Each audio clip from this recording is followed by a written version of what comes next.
And we are live on a Wednesday night.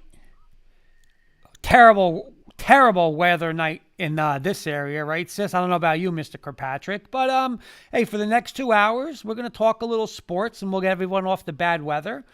Before I get to you guys, I want to show everybody something. A special thank you to Coach Breslin. The K&K shirts are out. Here are the K&K Sports Show shirts. We have them for sale. Please, if anybody would like them, we have blue and dark gray, or I'm sorry, green, dark green, and blue in stock. We have short sleeves in stock. I know a couple people, Mr. Eisenman, who was saying hello, was asking, but just reach out to us. Sis and Kenny, I'm going to get you your shirts, but a special thank you to Coach Breslin. These shirts are awesome. They look great. And we look forward to even getting more merchandise. A couple comments before I get to you guys. Coach Breslin's also saying, what's up, everyone? Looking forward to the show. Jimmy Eiserman saying, what's up, Kenny? What's up, Jimmy?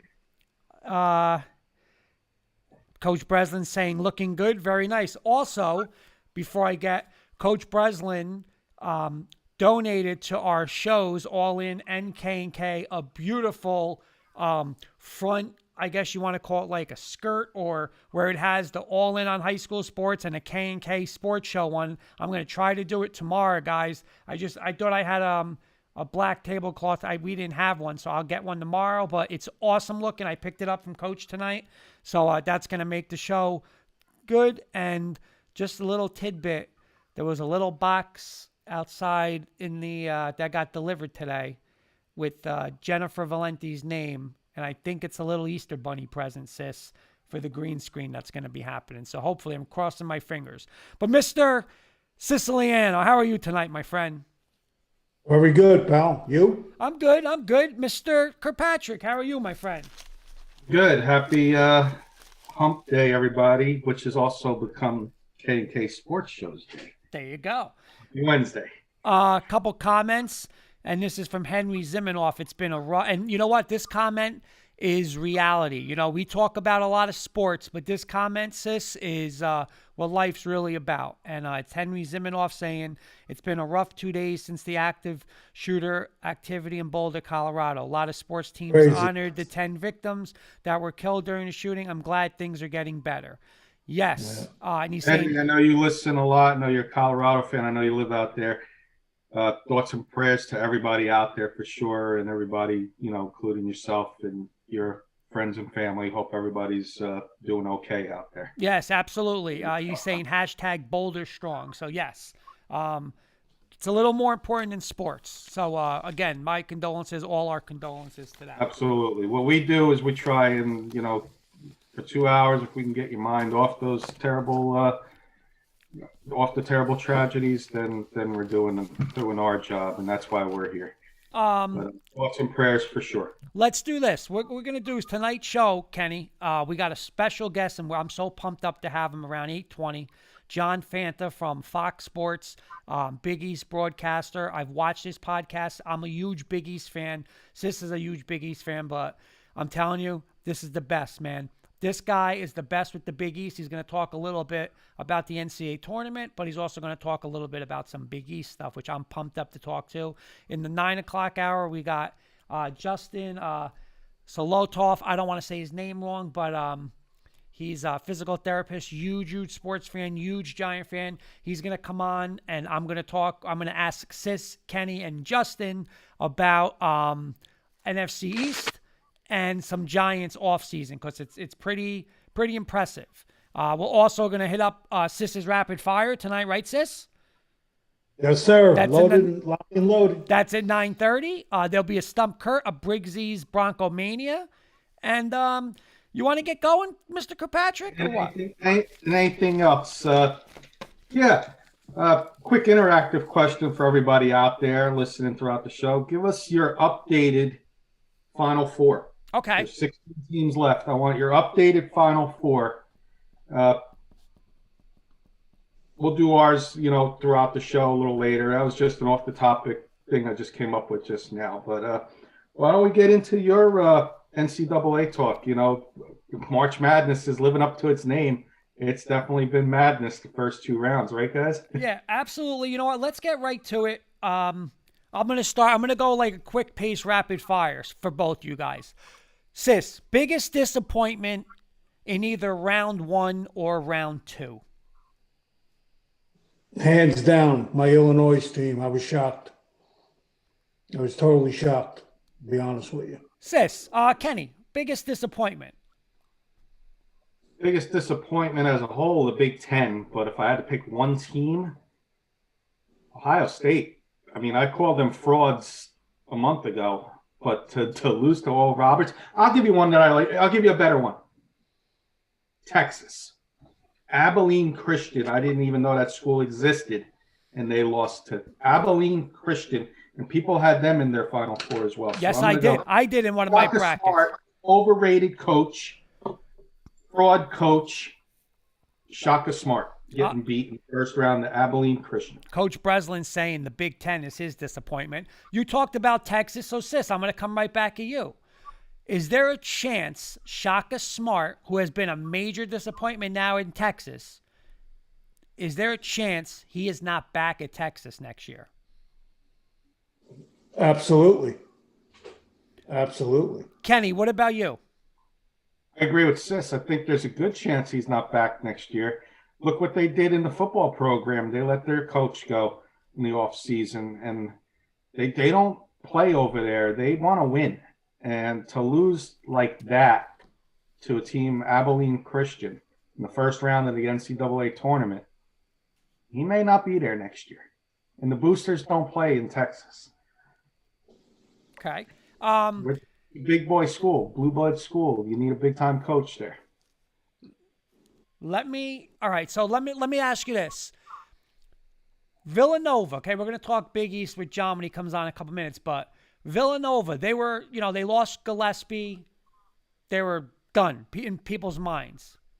They got a tough matchup this week, but impressive with Jay Wright again getting to the Sweet 16. Are you impressed with Villanova, sis? Yeah, he's a great coach. And you said it yourself to me on a text last week or what have you. Now it's going to be all coaching, man. It's going to be all coaching. Are you playing the zone? You're playing man to man. You're playing the 3-1-2. You're playing the 2-1-2. So that's, to me, that's what it comes down to. And I think again, whoever winds up doing a good job now. Michigan, obviously, with Howard, they got a great coach, and they look like they're hitting their stride. Okay, Kenny, what about you? Impressed with Villanova? I'm not as impressed yet. And the reason saying that is you beat Winthrop in North Texas. Okay. Henry saying, I'm very glad Colorado had a great one, and McKinley Wright gave it his all to lead the time. He should be worthy of a second-round pick in the 2021 NBA draft. I agree. He might sneak into the late first round there, too. You never know, depending on what teams need. I saw a lot I liked in the kid, so a team late in the first round might take him too, Henry.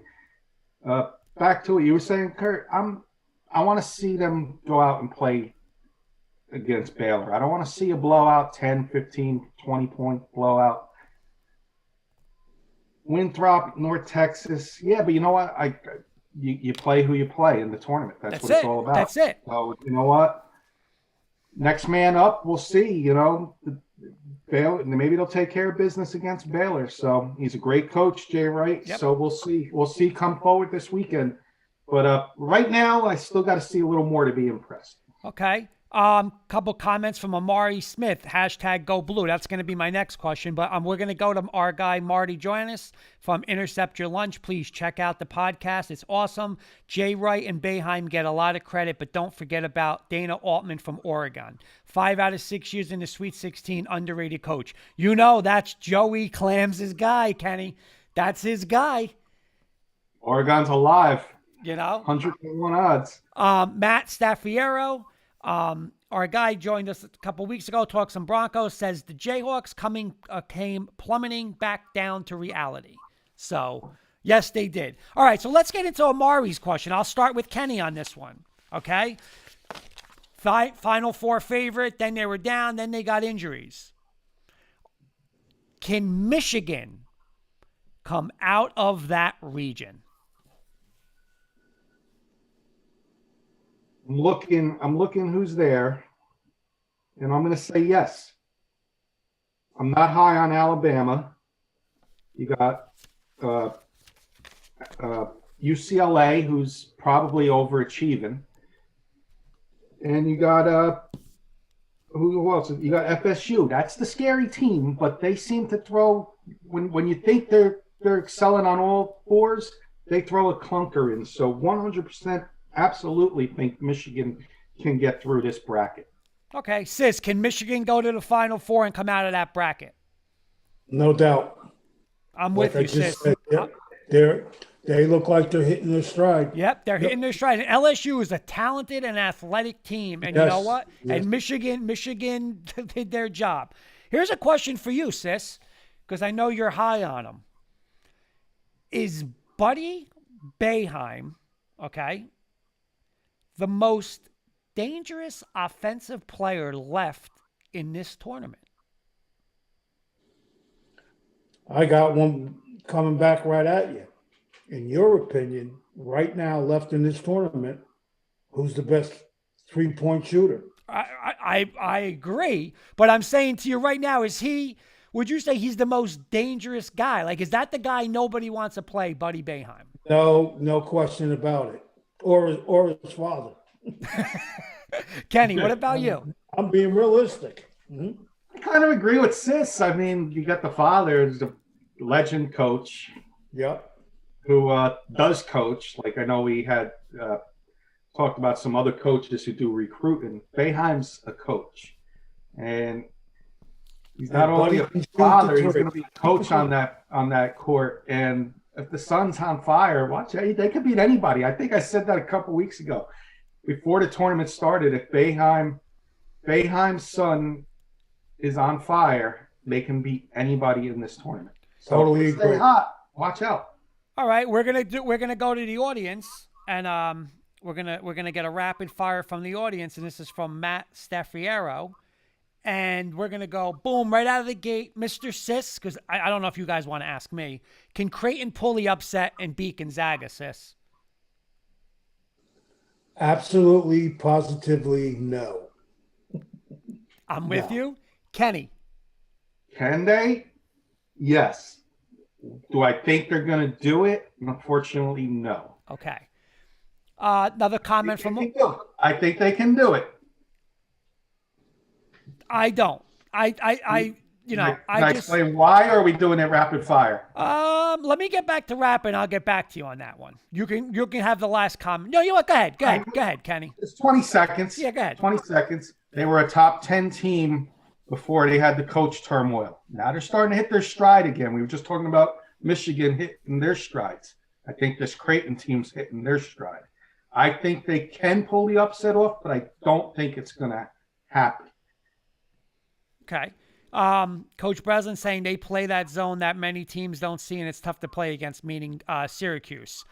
Coach Breslin's also saying, yes, I think Michigan, but agree with Kenny. Florida State can play. That will be a good game. Amari saying Howard can coach anytime you have a player come off the bench and produce like Brown Jr. did. This past game came from coaching and believing in himself. That team, man, I'm telling you, if they had livers, they'd really, I mean, that's the only thing that's scary. But I will say this, a team that looked sick the other night is Alabama. If they shoot the three like that, I'm telling you, they're going to, that bracket, everyone said, oh, it's not great teams, but you got a lot of teams in that bracket that could surprise people. I'm telling you, any one of those top teams can get there. My next one, Cade Cunningham did not have two good games, especially the second game against Oregon State. All right. Kenny, did it hurt his chance at all of the number one pick? I'm going to say didn't hurt his chances. I am not giving him the overall number one pick as a lock because it's going to depend on what teams need. If you got somebody, You got the kids from in the G League that is supposed to be a top 3 pick. So I'm going to say no, but it's going to depend on what a team needs, if that makes sense. Okay, 6 for 20. I mean, he did finish with 24 points, 6 for 20, 4 for 11 from 3, 3 assists, 4 rebounds. Sis, did it hurt him, or is he still going to be the number 1 pick? I agree with Kenny. It's all about needs. Who needs what? Okay. My next one, and this is for Coach Breslin. Sis, I'll start with you. How sick must Rutgers be? Because Rutgers totally outplayed Houston. They just, listen, they collapsed at the end. Is Rutgers the better team than Houston? Again, I watched the game. They're legit, man. But again, it's tournament time, man. These things happen, and you're going to see it happen again this weekend, no doubt. Kenny. Yeah, I'll just be echoing Sis's words. I agree with him 100%. I'm not a fan of Kevin Sampson, so he almost got not only outcoached enough where he almost blew that game. I'm not big on Kevin Sampson when he was with Oklahoma. I think they're going to be upset. It's going to be one of the upsets this weekend, and we'll get into that. But I think Houston will be upset sometime this weekend, whether it's in the 16 or the 8.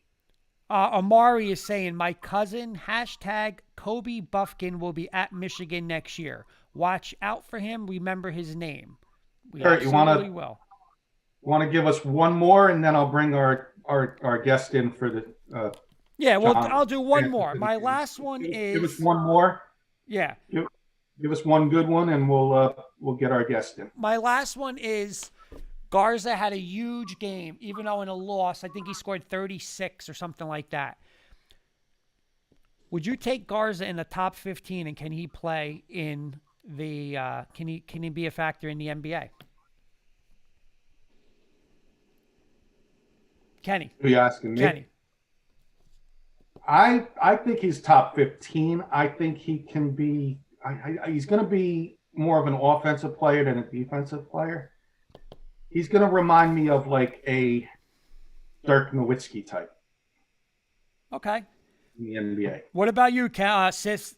Big fan of Garza in the NBA? Can he play in the NBA? Yeah, definitely an NBA player. No question about it. Okay. I'm down with it. Yep. Kurt, I'm going to bring in our guest for this evening. I will let you introduce him when he's in the room. Okay. And Kurt, you can take it away. There he is. Tonight we have a special guest, and we are honored to have tonight Fox broadcaster, Big East broadcaster, and I'll say this as a huge St. John's fan and a huge Big East guy. John, you're the best to follow for any kind of Big East news, so it is all of our honor to have you on our show tonight. John Fanta from Fox Sports, Big East broadcaster. Thank you, John, for joining us tonight. John, it's an honor to be with you guys. Happy March Madness to all of you. Thanks very much for having me. This is fantastic, and the moment you asked me, I thought, this is great. Great to be talking sports in prime time with you guys. Thank you very much for having me. No, it was awesome, and the best... Well, and the best thing I saw was right before the Big East tournament, you did like a little podcast, and it was one of the best ones I've saw in a long time. I mean, with so many people asking about the Big East, and I'll start off. We're going to talk a little Big East first. Is that okay with you, John, before we get to the NCAA tournament? Just a couple Big East questions for you. Whatever you need. Hey, you see it right behind my left shoulder. I'm happy to start with the Big East. We'll set the tone. That's it. Coach Breslin. The only way we know how to do it, man. Coach Breslin saying before Kurt gets started, John, I read that you're Seton Hall alumni, and so is our co-host Eddie Siciliano, is also Seton Hall alumni and football player from Seton Hall. Love that. Hey, Seton Hall football never lost a game. I'm thinking of Bunny Sports Bar right now. I'm thinking of walking up South Orange Avenue, going up the hill to campus, Mother Seton statue.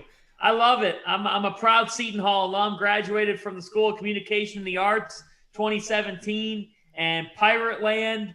It's strong. It's been fun to cover the program. I was there at a very fortunate time. I was a junior when they won the Big East tournament, and you walk outside the Garden, it's all Seton Hall. It's all blue and white, and it's New York Post back page, Hall ball. It was amazing. So it's that. Look, I grew up on the west side of Cleveland, and I knew nothing about Seton Hall until I got there, and I'm overjoyed always. It's the best decision I've ever made in my life was to go to Seton Hall University. Me All right, too. top that one, Mr. St. John's fan, Mr. Valenti. Yeah, John, what was awesome is we had the last regular season game when it was St. John's and Seton Hall. We had a little wager, me and Sis, and I got the battle of that one, but he got the better of me in the Big East tournament. That was a tough pill to swallow, so we're kind of even on that one. And I know the Hall got us 2 out of 3 this year, but that last one in the Big East tournament. And here's actually the producer of the I-95 Sports Network, Bobby Blackjack, joining us. He's another Seton Hall fan, so this is like I'm outnumbered tonight with the Seton Hall people. Producer? Yeah. You're the owner. There he You're the is. owner. There's the big guy. That's The owner the of the big guy. 95 Sports Network. Come on, the producer. I know. And a I'm like fellow- busted. And a fellow pirate like John insists. What's I up, know John? you are. boy. You are. Boy. So here's a Blackjack couple. Bobby, good to see you tonight. Thanks very much for having me. I love that jersey in the background. And you know what? I think St. John's is very much on the rise with Mike Anderson.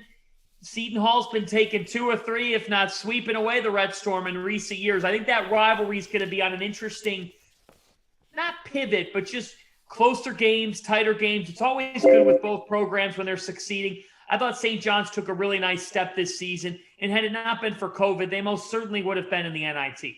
Well, that's my first question. And again, it was like St. John surprised a lot of people this year. It seemed like they were actually a year ahead of schedule.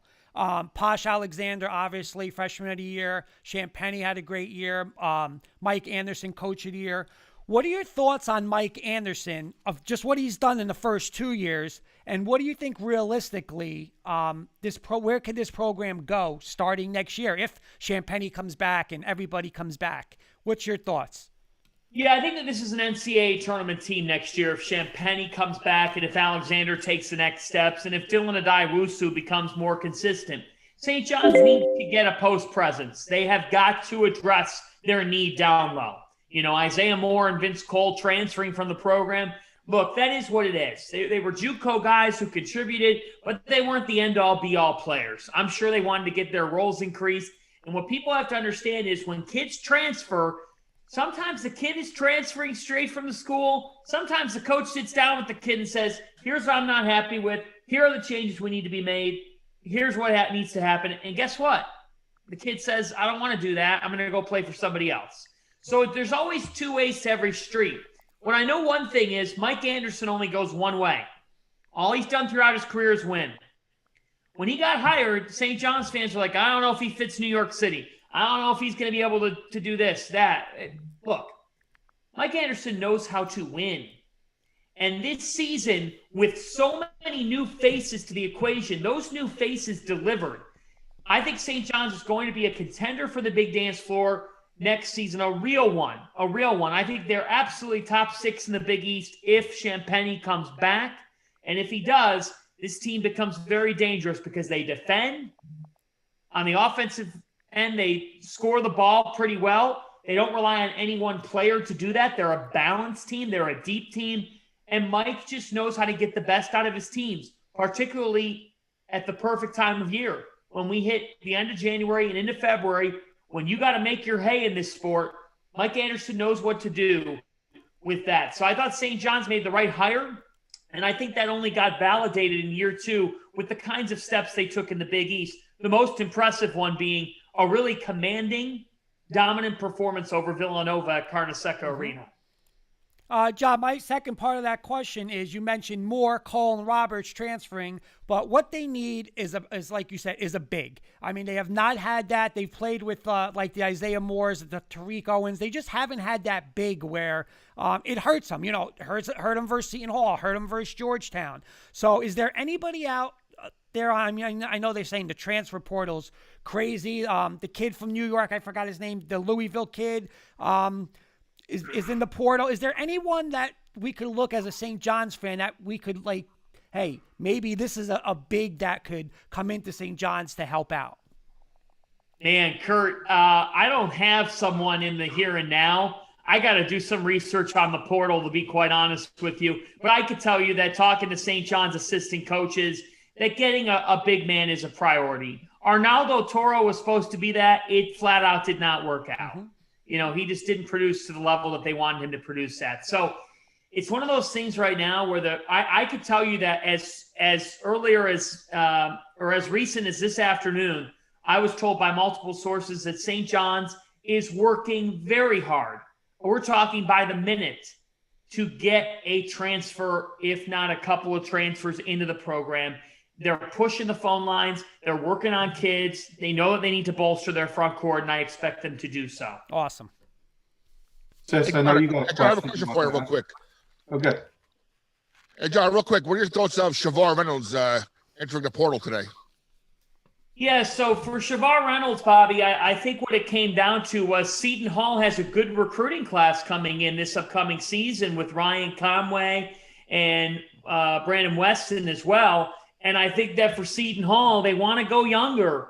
And as much as Shavar Reynolds has meant a lot to the program, I think that in the coaching staff's eyes, they see these young kids coming in. They know they could get a transfer at point guard or shooting guard that could be very good. So when you combine those two things, Shavar Reynolds' role becomes diminished.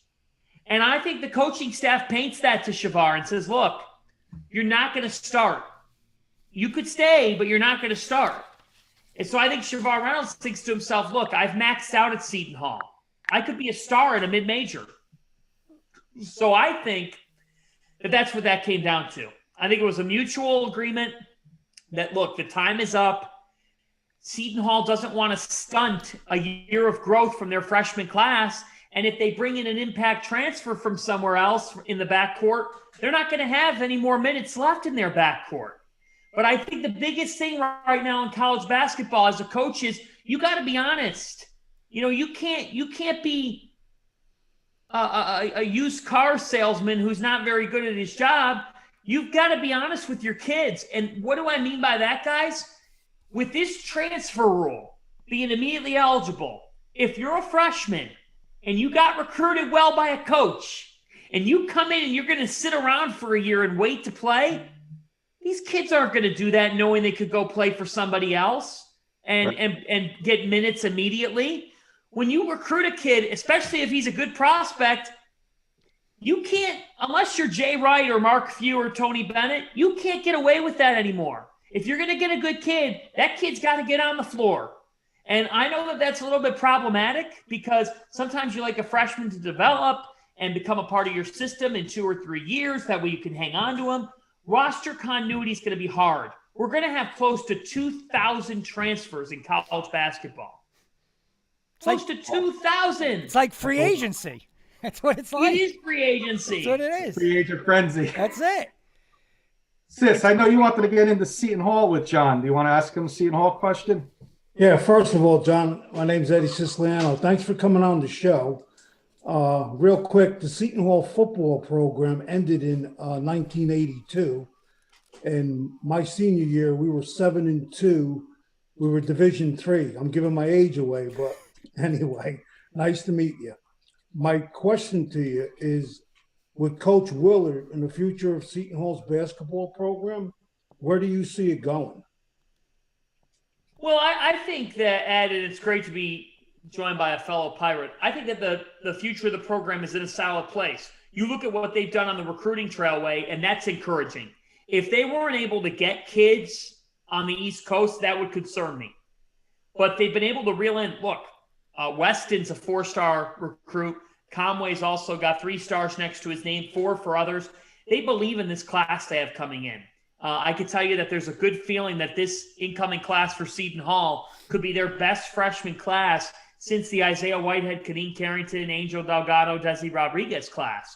You're talking about depth, you're talking about options, and you're talking about a program that's going to have a star in Jared Roden and that will have different pieces on top of him back from this year that I think will only help them. So as long as Coach Willard is on the sidelines, you know a couple things, right?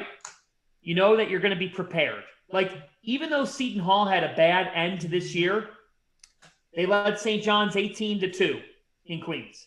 They led UConn 13-4 at the Prudential Center. They collapsed.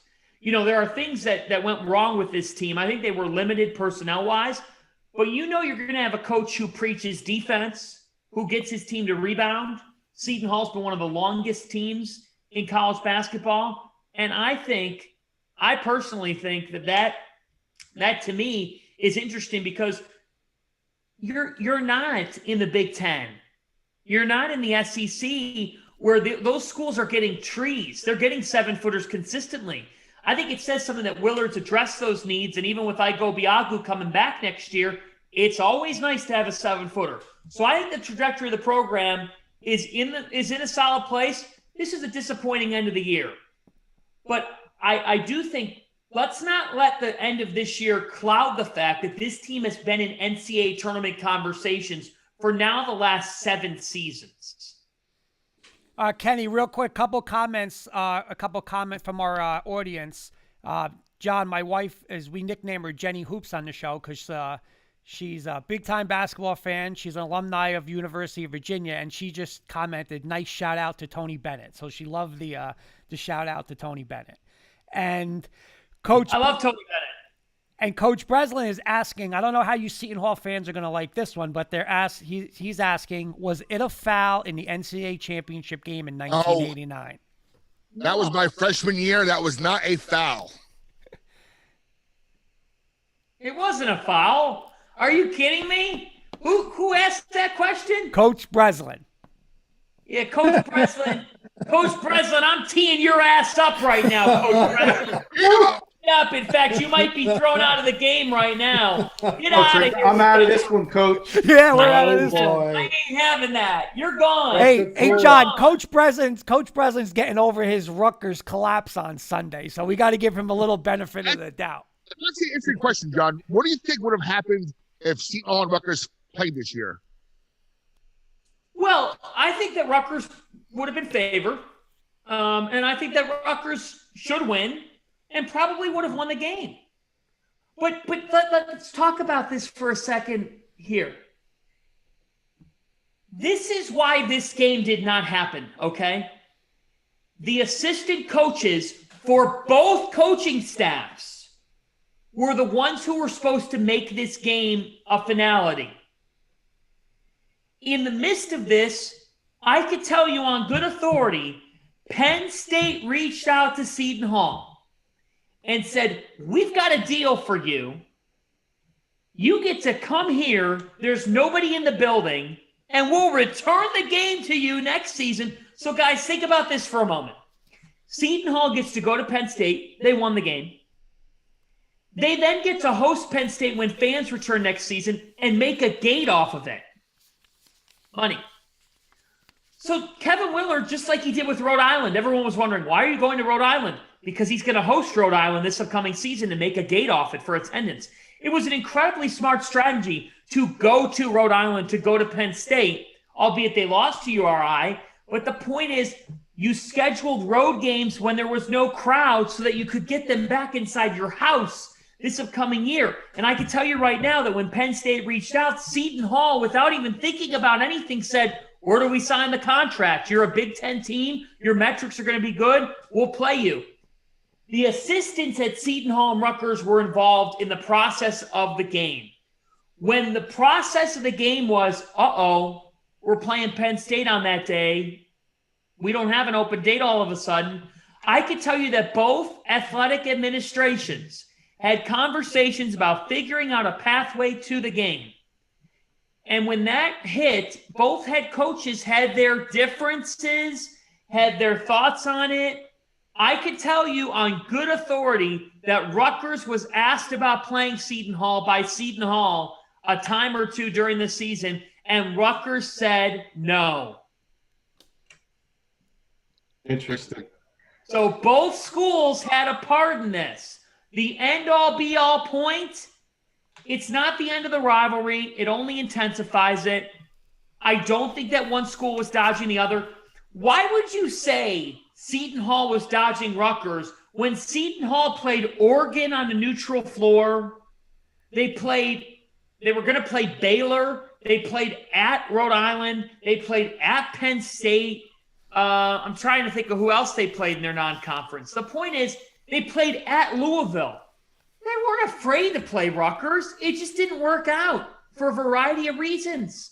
You both can acknowledge that it sucks that the game didn't work out, and the fact that it's just downright silly to say Kevin Willard's afraid of Rutgers. That's such a silly quote. It's a silly thought. He wasn't afraid of them. It just didn't work out. Coach Breslin opened up a can of worms. That's it. He got him fired up. We're outnumbered by the Seton Hall fans. John, Kenny Kirkpatrick, I'd like to piggyback off of Eddie Siciliano's question.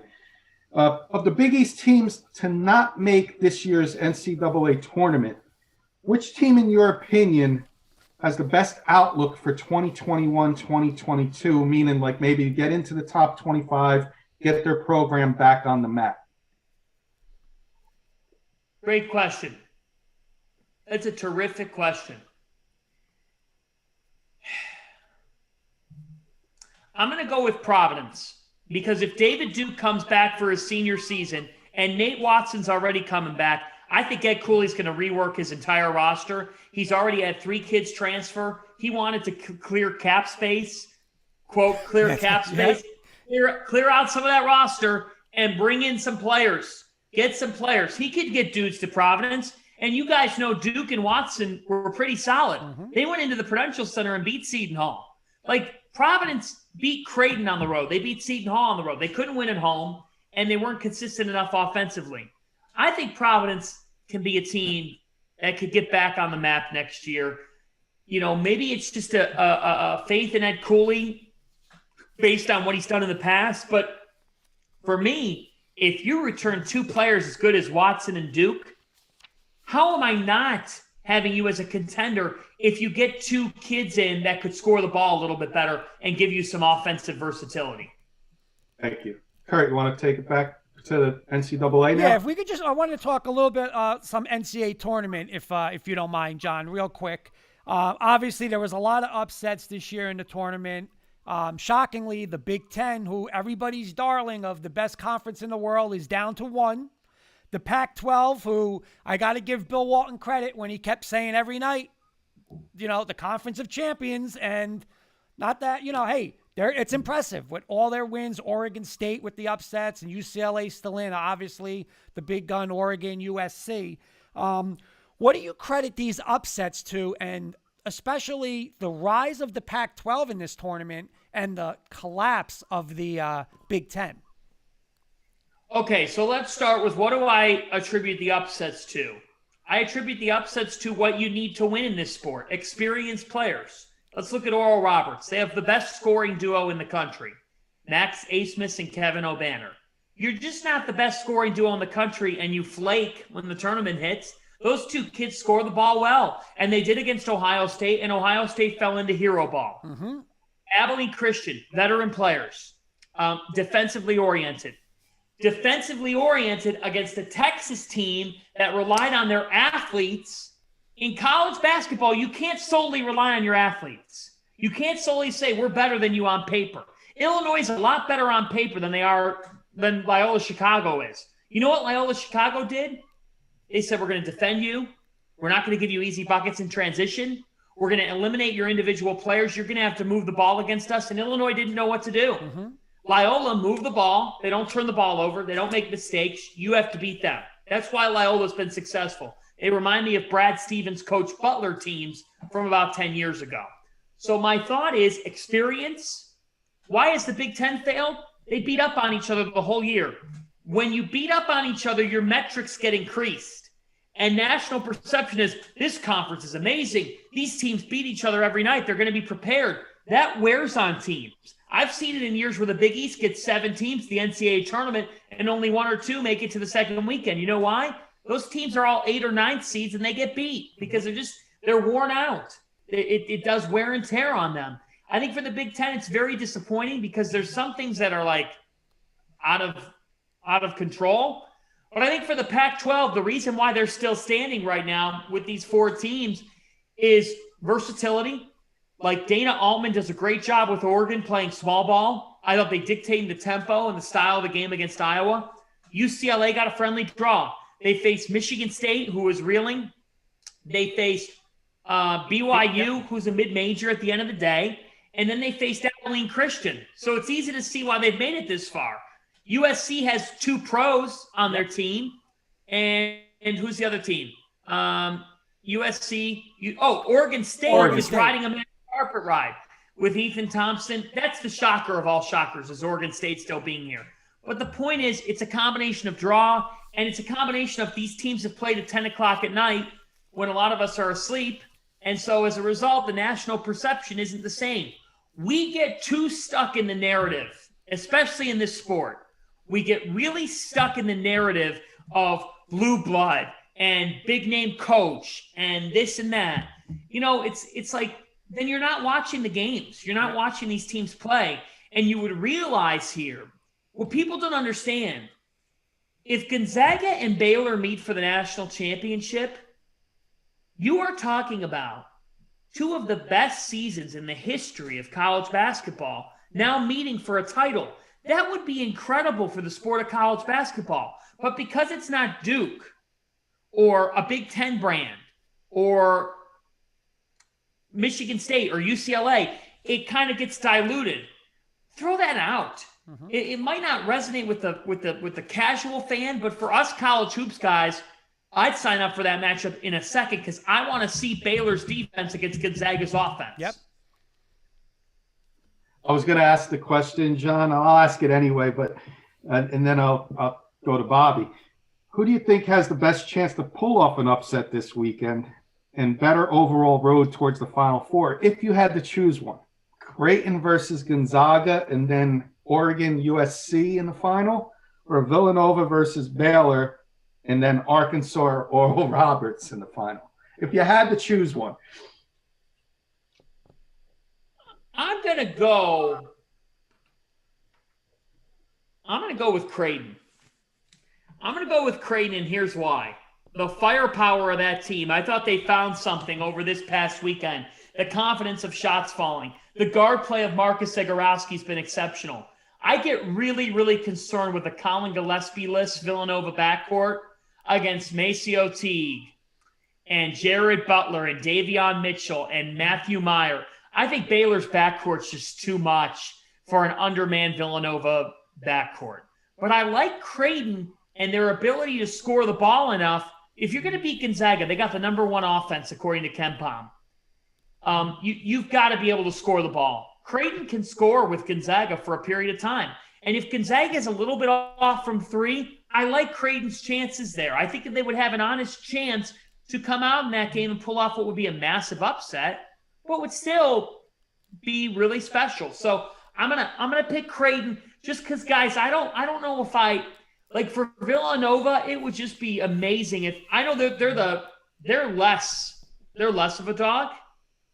Villanova is, and I know Jay Wright and all that. I just think with Chris Arcidiacono and Brian Antoine, to just expect them to come up big over Baylor, it's a real daunting task.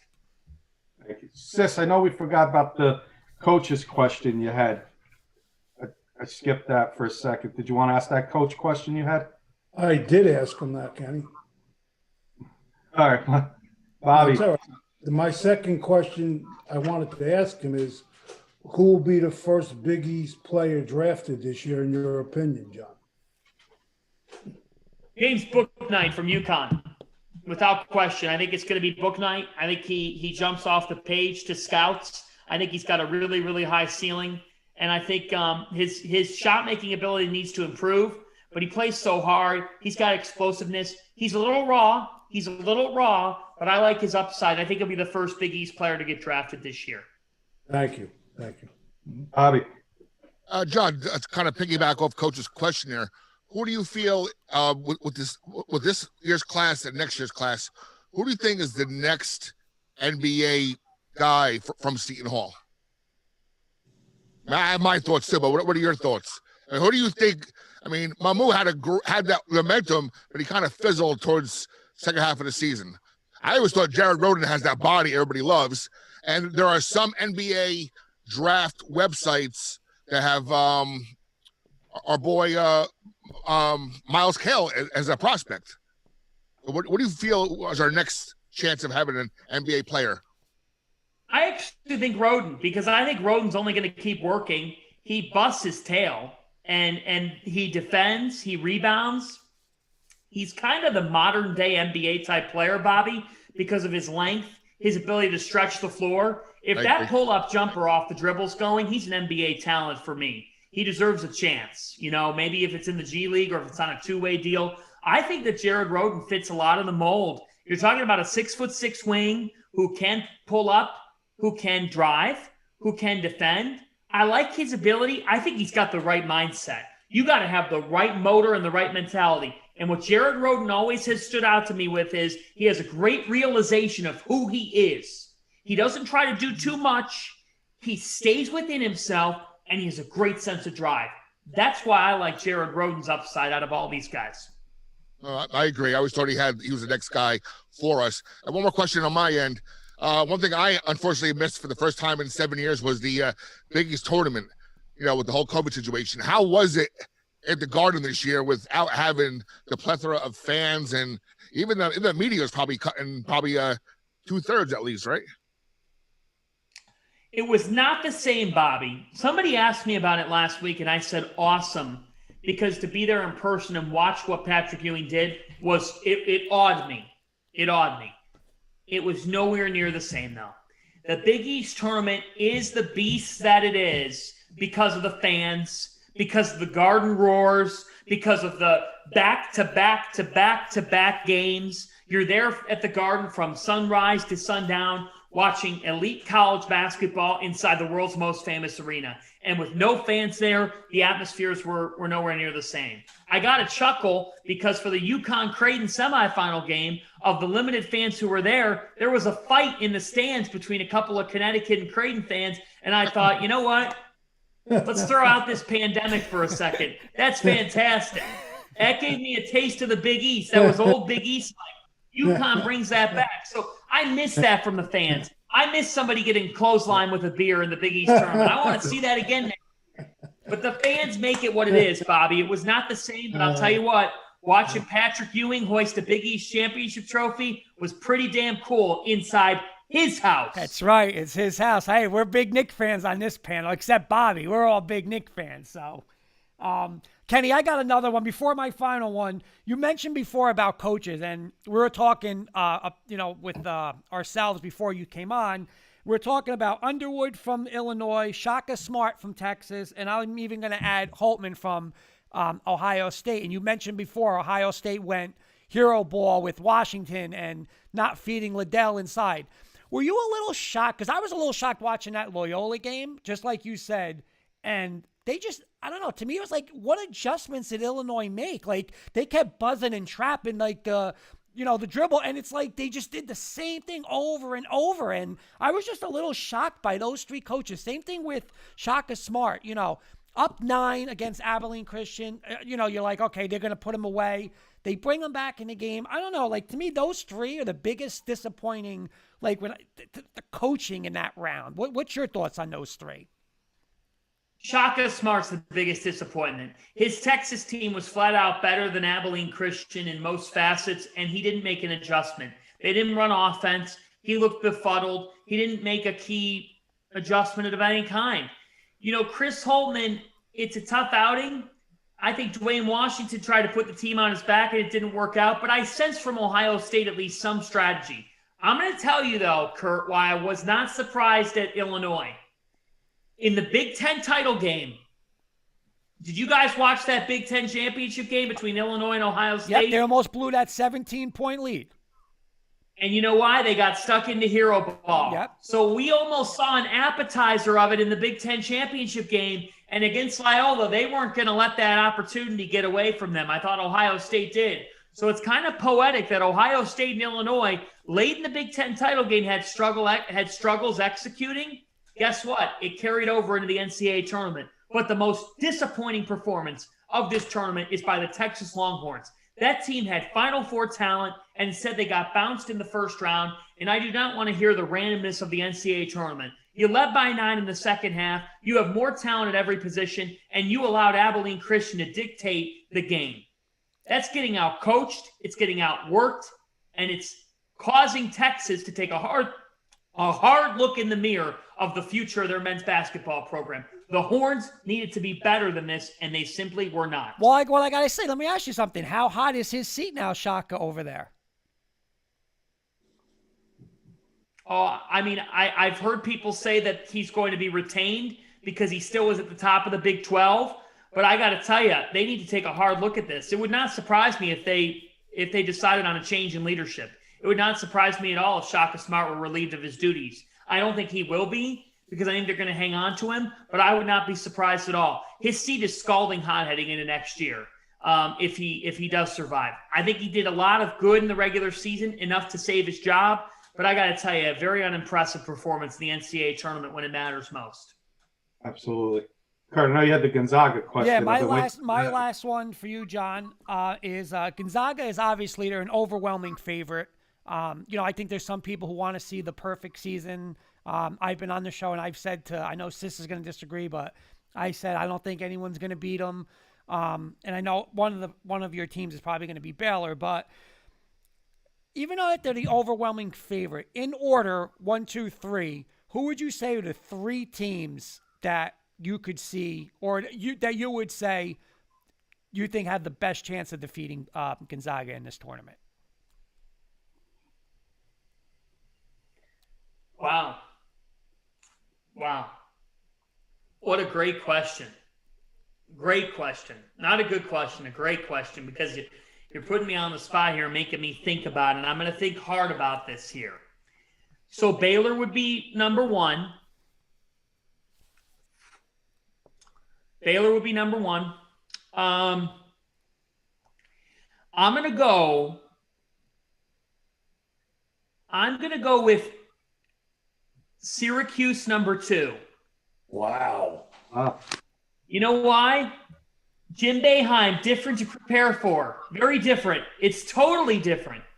The 2-3 zone is working right now, and if you watch the Orange play, those kids are playing with a ton of confidence on the offensive end of the floor, and Buddy Boeheim's at the forefront of it.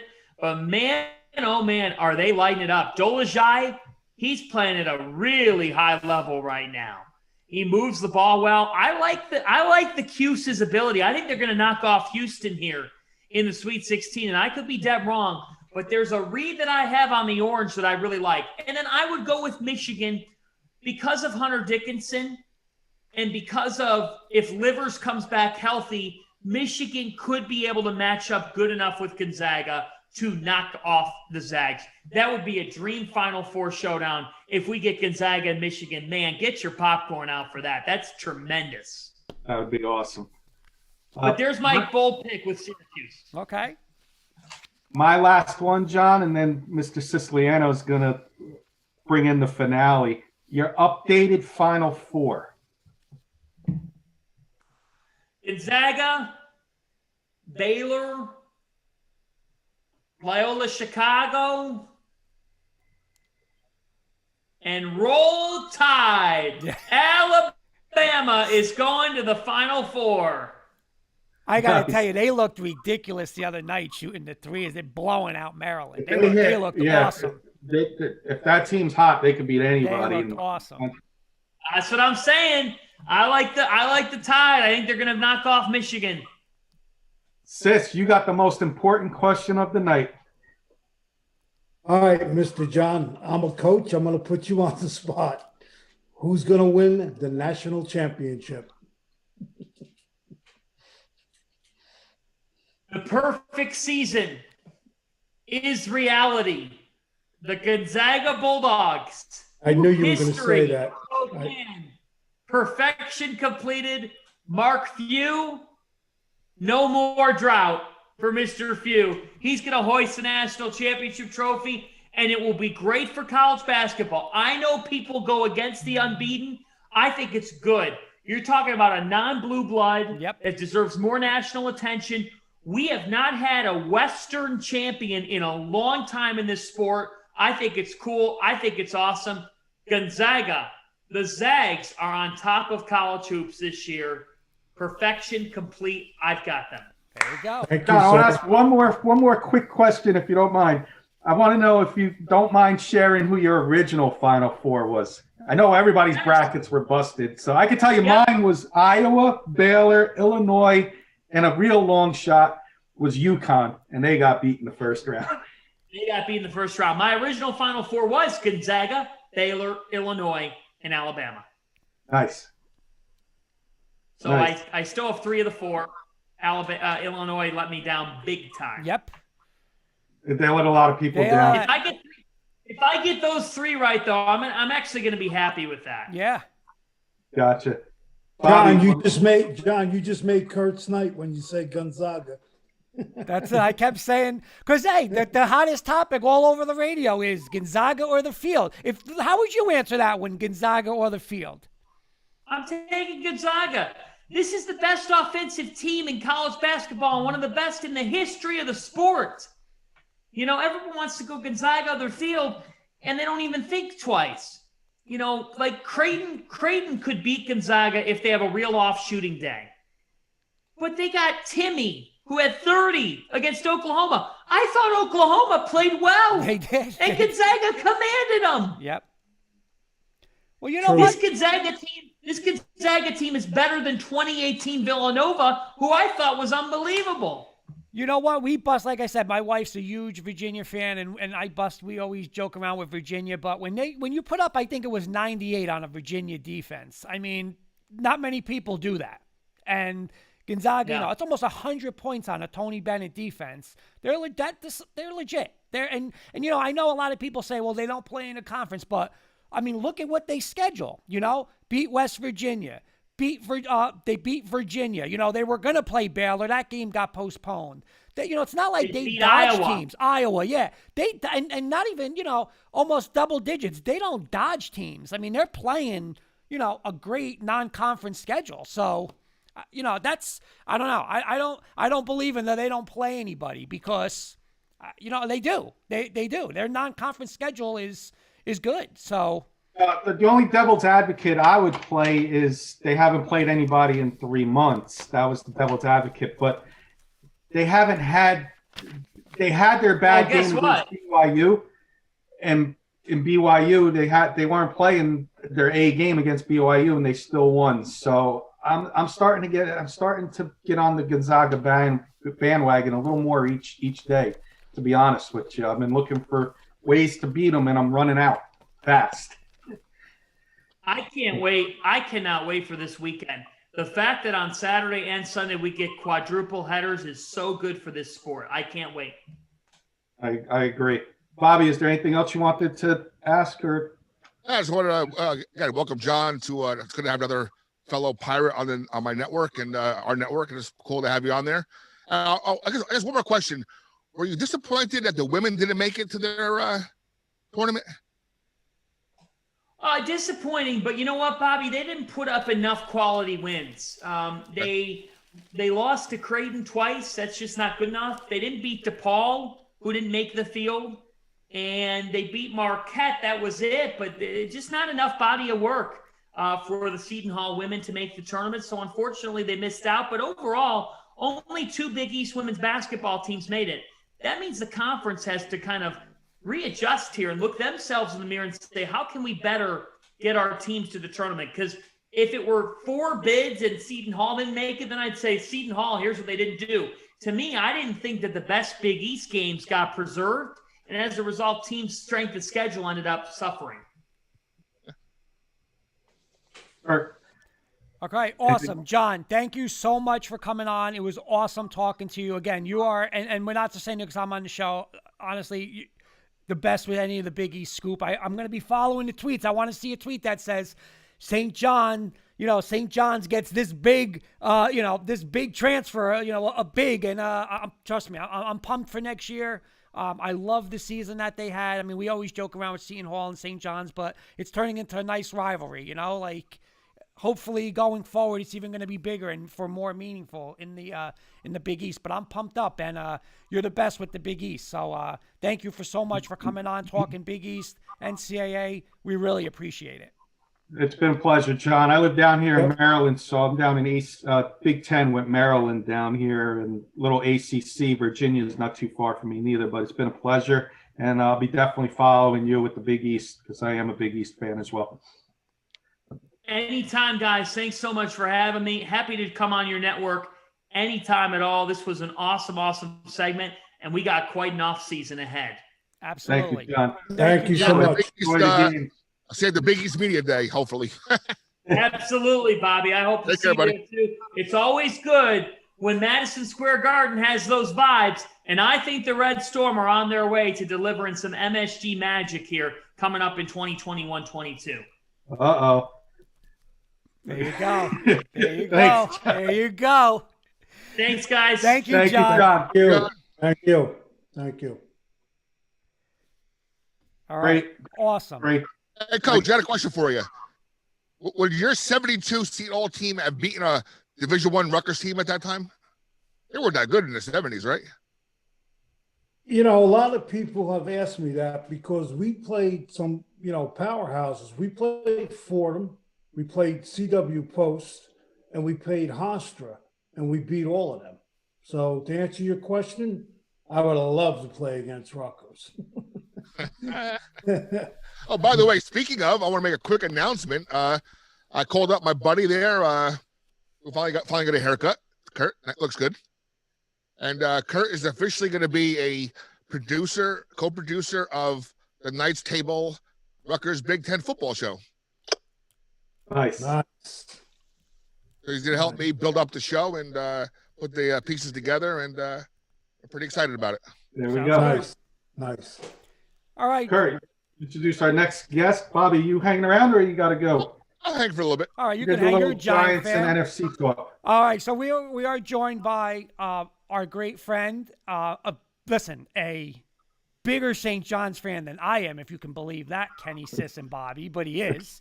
But the awesome physical therapist, but a big sports fan, and it's our pleasure. Again, he was on our high school show, and we said we got to come out. We talk high school stuff, but we got to talk real sports. So we got to talk some NFL, some college, and stuff like that. So I don't want to say your last name wrong, Justin Solotoff, okay? Big time Giant fan. We're gonna start with Giants.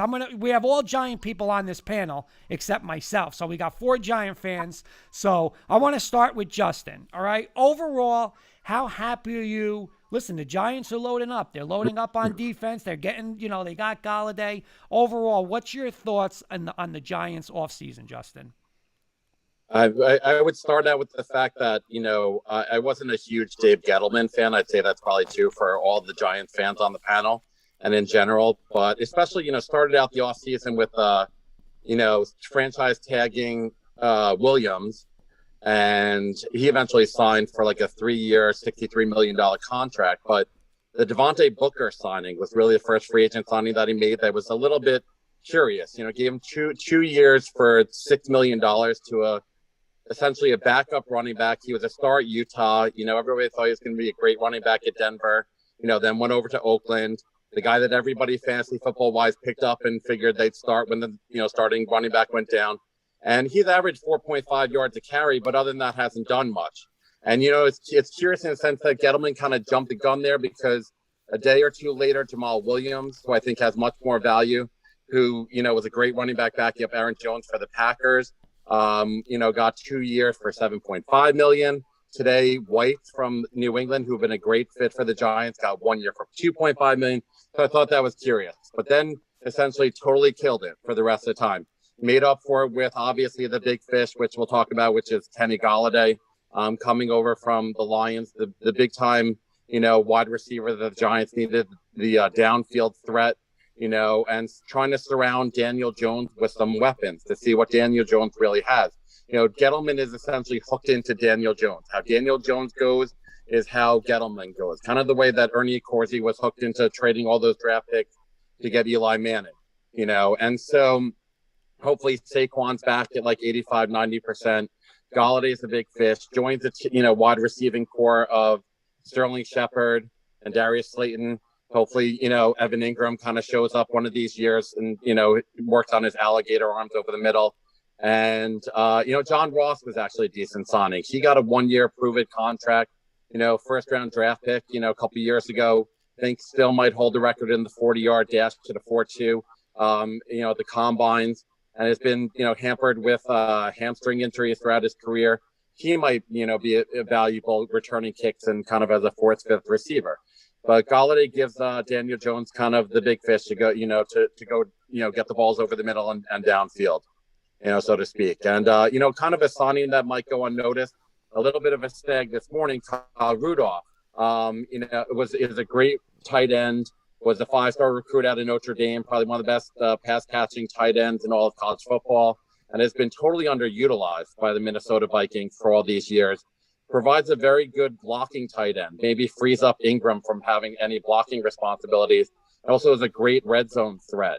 It happened that it came out the doctors found that he had a foot injury and might need surgery in the offseason now, but the Giants signed him today for a 2-year, $12 million contract anyway.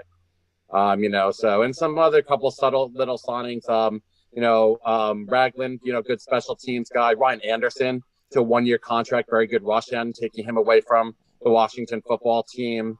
And obviously re-signing, Leonard Williams was a big one. So the team's kind of shaping up. This is going to be a big prove-it year for the Giants. All right, so I'm going to do this. You guys are all Giant fans. I'm going to go Sis, Kenny, Justin, Bobby, because that's the order on my screen. I'm going to do this a little rapid fire. I got some questions to fire out. Sis, okay? Mr. Siciliano, Justin, is a huge Alabama fan. You can see him. He's got his Alabama hat, and his heart's been set on Devontae Smith or Waddle from Alabama. So let me ask you this. You guys got Galladay, okay? Can you guys still go with the wide receiver in the first round of this year's NFL draft, Sis? Yes or no? Absolutely. Kenny? I agree with Sis. Why not? Justin?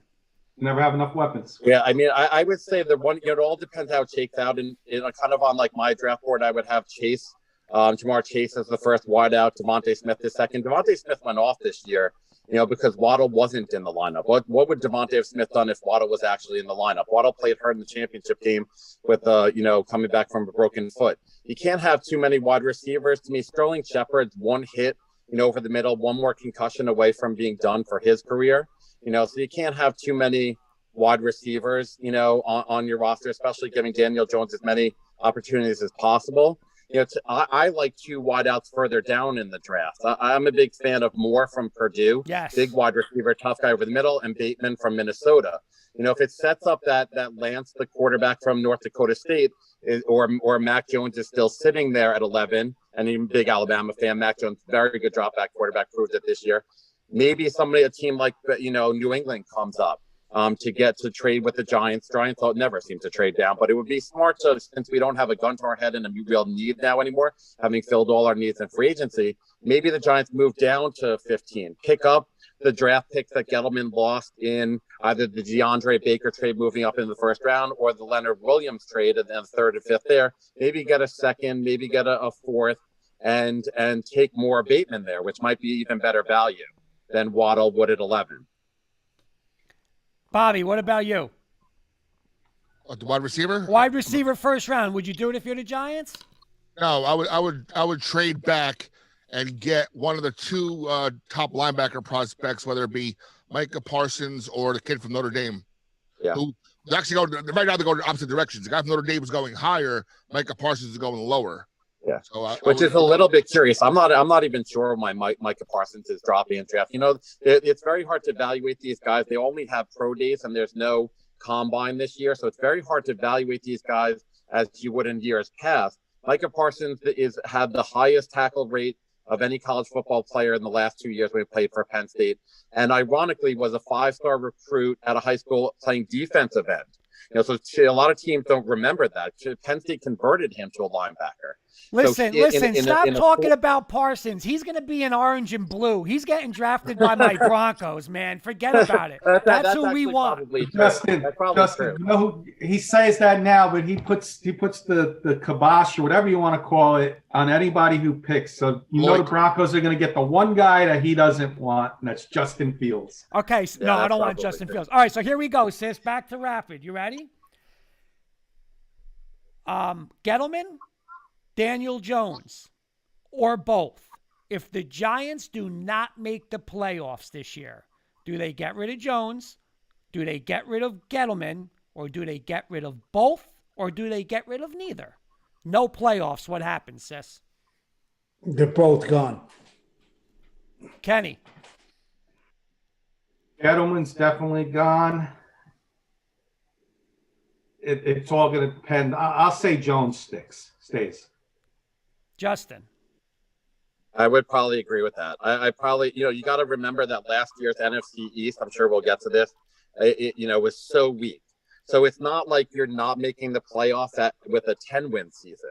You're probably not making the playoffs with a 7-win season again. And Giants, front office has become complacent with 5 and 6 wins every year, and it's not good enough anymore.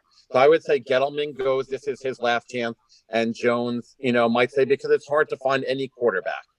Giants will probably pick up an option on him, and you can't even find any quarterback, not on free agency, nowhere anymore. You have to give up 3 crazy first-round draft picks to move up in a draft or get a Wilson or Watson or whatnot. Bobby, what about you? No playoffs. Is it bye-bye to Gettleman, bye-bye to Jones, neither, or both? Both. Thank you, Bob. Before you ask the next question, I'm sure everybody's going to agree with me. I'm sure Justin, Bobby, and Sis. Gettleman is acting like a guy who knows his job is on the line. When have the Giants ever made this big of a splash in free agency? Well, I'm surprised. I texted my football partner on the air, my cousin Big T. I'm like, where are they getting this money from? Because we were supposed to be so broke. And we're getting contracts got restructured. Bradbury just restructured his. I'm sure some other guys are restructuring theirs. Well, that's coming off of the offensive left tackle. That was a big restructure there, and cutting Zietler's contract. So yeah. All right. And also the fact that the cap space is going to increase a ton next year. So what looks like huge deals this year will actually be pretty decent deals for the next 3 years. So I think Gettleman's kind of prepping for that. But I agree, he's kind of. I actually feel like the same things happen as a little slide with Belichick in New England. I think he's not too happy that Brady and Kraft too, that Brady's not too, won the Super Bowl, and he went out and they spent a ton of money, because I think he's in this year where he needs a ton of players, and he's going to try to go out with the championship. Yep. No, great point. Great point. Couple of comments from Amari saying hashtag Devontae Smith, my cousin as well. I think he ends up in Miami or Detroit. Coach Breslin saying Gettleman guys goes. Who don't know, Amari is on our friend Carson. He follows Carson, our guy on Thursday, Carson Shear. Amari's cousin is Devontae Smith. Oh, awesome. So Amari listening, sis, Devontae Smith, who you're a big fan of, that's his cousin. I see him going to Detroit myself, but we'll see. Yeah. That's what Sis called that from day one. Yeah, he's carbon copy. Amari, my friend Mr. Siciliano is hoping your cousin comes to the Giants, and so do all of us. All right, so let me get back to this one now. Are the Giants I guess, very simply, yes or no, Sis? Are the Giants a defensive team now? Are they gonna play defense, run the ball, basically mirror like what the football team does? Are the Giants a defensive team? Not in my eyes, no. And the offense is going to predicate what kind of condition Barkley comes back in. If he comes back in tip-top shape, not 85%, 100%, I think he's going to really help Jones out. And now Jones has got a few more weapons. That's why I said earlier, to me, this is Jones is proven. This is it. Either prove yourself or it's time to go, man. What else are they going to look at after this year? I mean, that's my opinion. Kenny, what about you? I still think it's a defensive team. You just signed Dory Jackson to play on the opposite side of Bradbury. You got your Jabril Peppers and Xavier McKinney in the secondary. Not many teams that could say they have better secondary than that. You got Blake Martinez in the middle, and you just signed Leonard Williams. Yeah. I think it's still a defensive team. You got Barkley to run the ball, and as long as Barkley stays healthy, you're not going to need Daniel Jones to do everything, and that's just going to make Galladay that much better.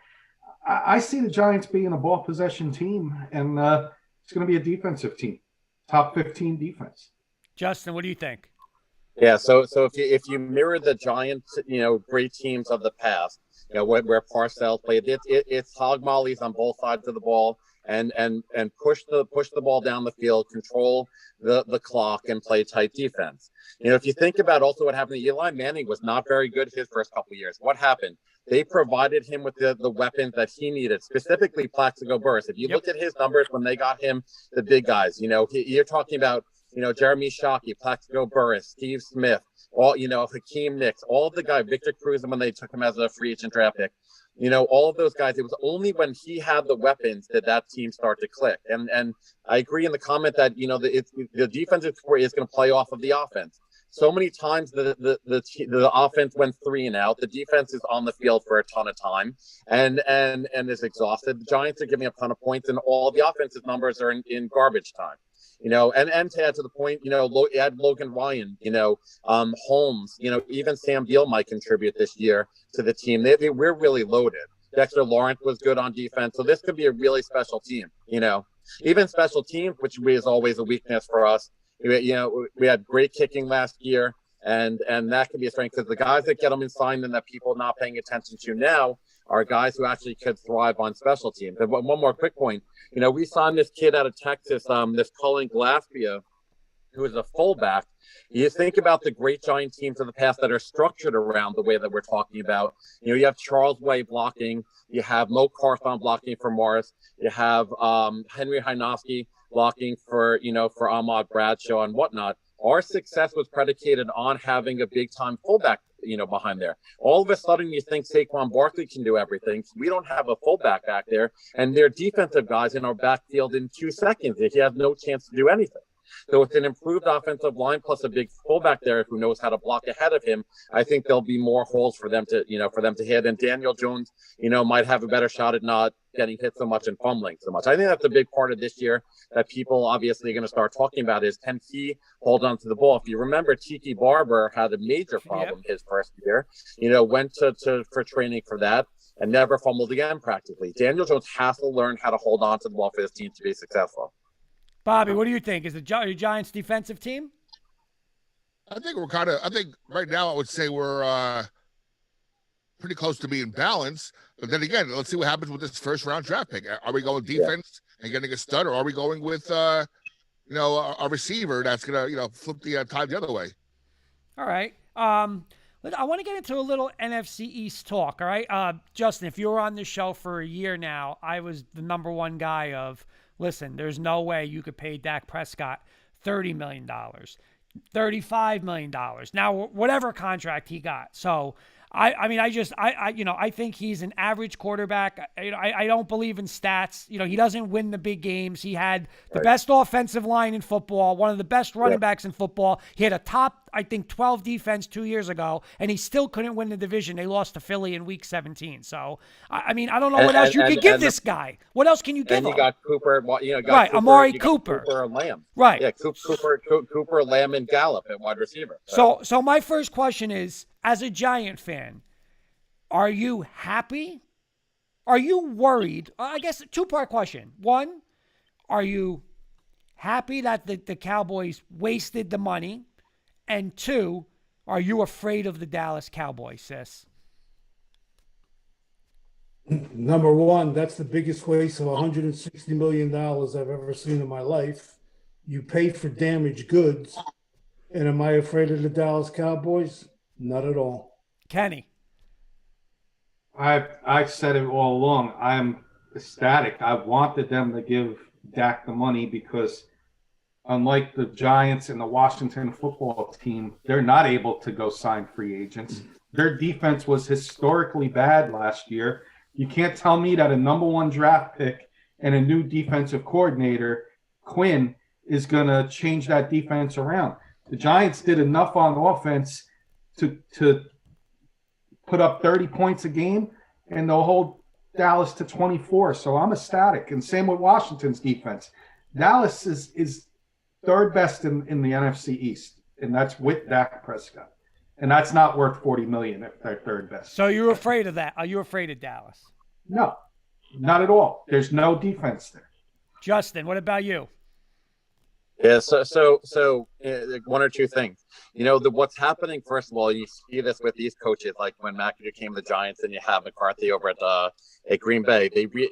Nobody is Aaron Rodgers. It's like coaching Kobe Bryant, it's like coaching Michael Jordan. Those guys make the coaches. The coaches don't make those players. So that's one. Two, the problem is, I don't know where they've gone with all the professional quarterbacks, with the college quarterbacks. Where are all the quarterbacks? So the Cowboys are pressed in with their back against the wall. Who else are they going to say? They're not going to keep Andy Dalton there if they don't sign Dak Prescott. And they reduced his deal. I guarantee you, he makes it through a full season. I call him a great fantasy football quarterback. He puts his team in a position where they're down by 3 touchdowns always by the third quarter, and then he has 400 yards and 3 touchdowns by the end of the game. Why? Because he has to come back from his mistakes early on the game and mismanaging the game. The problem also is that he's not a true drop back quarterback. When you take his legs away, and he's going to have a little bit of trouble coming back from this fracture dislocation where he had an ORIF surgery, he's not going to be as effective not being able to roll out of pocket. A lot of his really good throws are on very athletic wide receivers who come back to the ball, who create space, and he creates space by running away from the defense. He's not going to have that. His weakness is going to show. But the problem is, where do you go? You have to give him big money, and luckily he was looking for 10 for $300 million. I guarantee he was looking for Watson money, but because of the injury, he can't do that. So Dallas signs him to half that contract. So are you afraid of Dallas as a Giant fan? Not really, and I'll tell you, it's not even the defense. What's crumbled on that team because they do have very strong skill position players. Okay, Ezekiel's still pretty good, 3 good wide receivers, et cetera, et cetera. The issue there is the offensive line has totally been decimated. That has always been their strength. You saw Ezekiel Elliott was probably a top 3 running back in the league for 5 years. Why? Because he had the best offensive line in football. They have fallen apart. From injuries to Martin to Smith to all of those guys, they fully fall apart. That's actually, to me, what makes them a weaker team than anything else. Bobby, what about you? Happy that Dallas threw that money at Dak, and are you afraid of the Giants? Let's just say that when Ryan Fitzpatrick has a better year than Dak Prescott and leads his team to the championship, I'm more afraid of Washington than I am of Dallas. And Ryan Fitzpatrick and that team scares me. Okay, we're going to get into that in a second. Couple of comments from Amari. I was part of the coaching staff when Sam Beal was at Ottawa Hills High School here in Grand Rapids, Michigan. Coach Breslin is saying, as a football fan, we want Gettleman and Dak to stay. They paid him a lot of money, and they will not have any pieces left. Coach Breslin's also saying, because of the way college teams play offense, it has made it a little more difficult. The pros have not completely jumped on board with all of it due to injuries to the quarterbacks trying to run the RPOs and zone reads. Sis, let's get to Washington football team, okay? Ryan Fitzpatrick now takes over as the Redskins. Listen, their defense is legit. Their front seven's great. They got a great little running back in Gibson, McLaurin. They got Samuels. They picked up now as another target. Fitzpatrick to the Redskins. Are they still the favorite now in the NFC? Are they still the favorites in the NFC East? Absolutely, because their defense is the best in the NFC East, in my opinion. And now they just bolstered their offense. This Fitzpatrick guy, he's a winner, man. And I agree with Bobby. They scare me big time.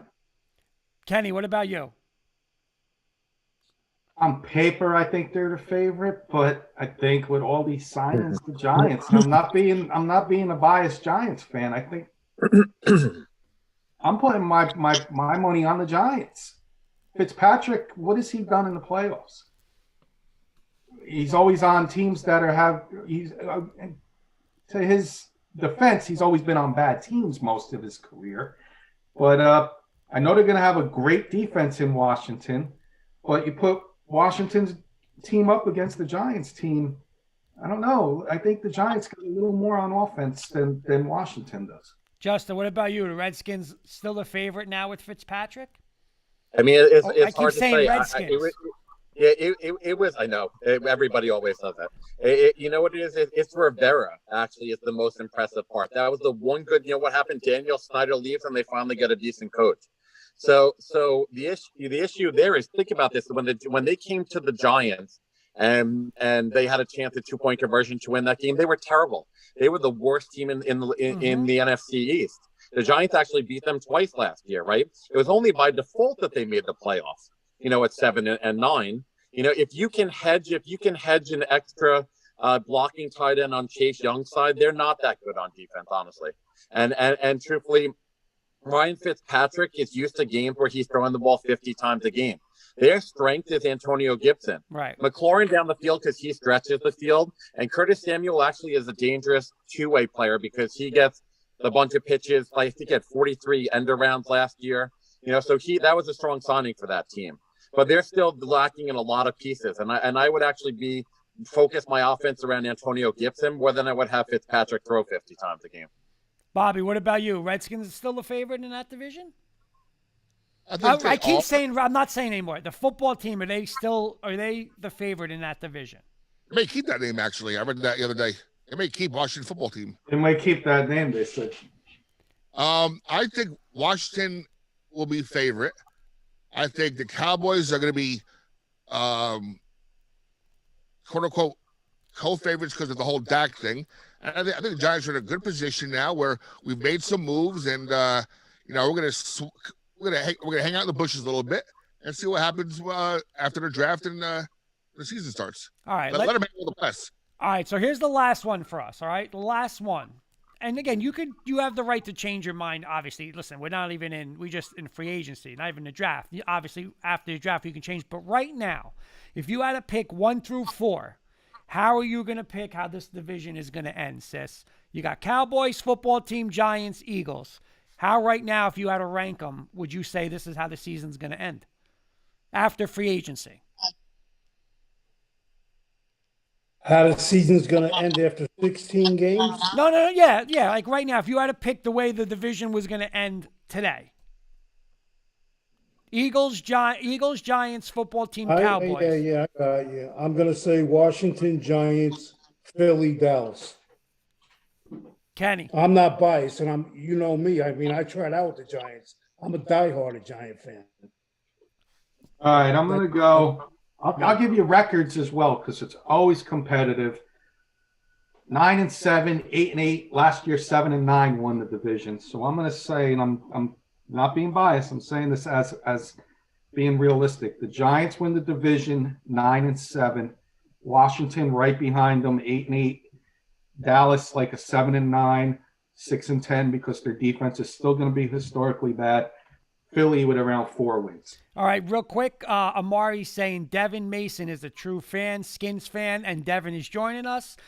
He is going Washington, Giants, Dallas, Philly. Justin, what about you? I'm going to say 3-way tie. The Eagles in last place, 3-way tie. I say Giants win the division at least defensive points allowed. I'm going on the limb. Bobby. 2-way tie. Washington and Giants on top.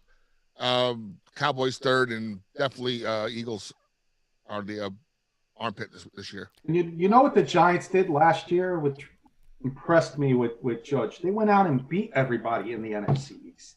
Right. So just like Justin said, if there's a tie, the Giants are going to win that division because they're going to circle their division games as most important, and they're going to play those hard. You know, players are buying into Joe Judge, and he's just going to build on that 6-10 record last year.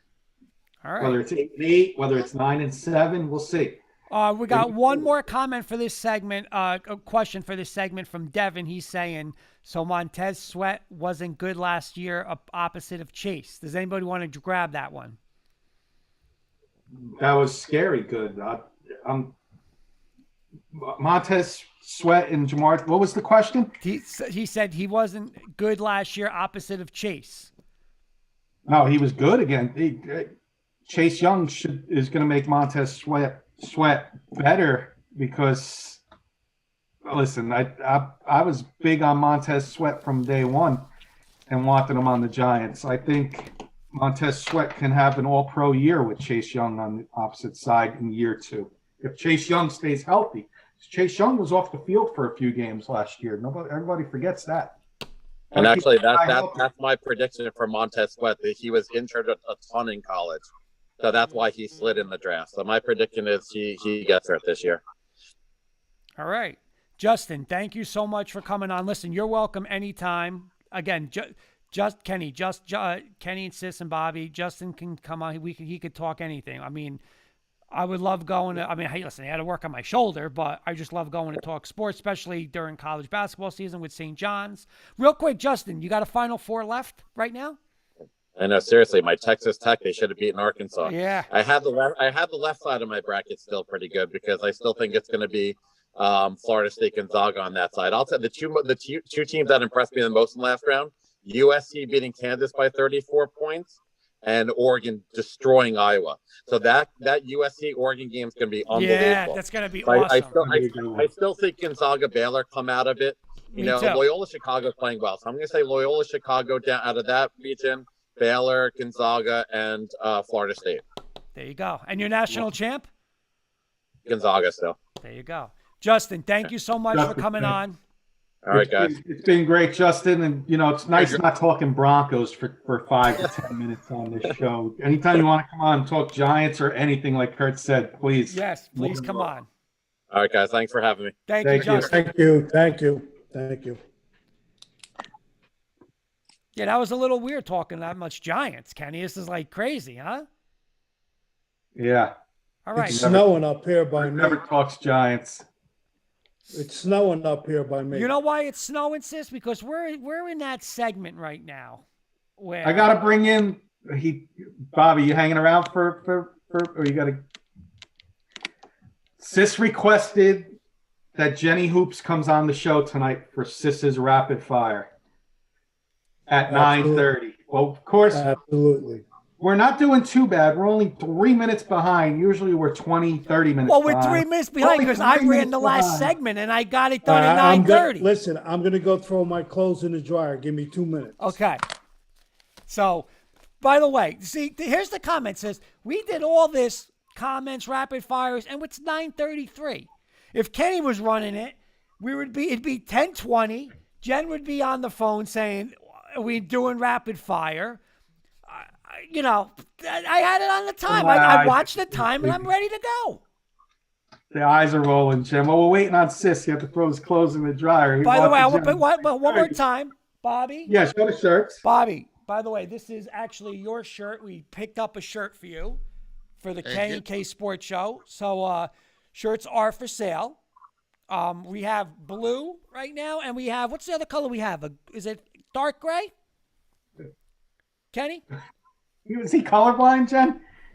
It's dark gray. So we do dark have for green. sale. Where's Hoops? Where's Hoops? Dark green. Where's Hoops? Dark green. Michigan State color green.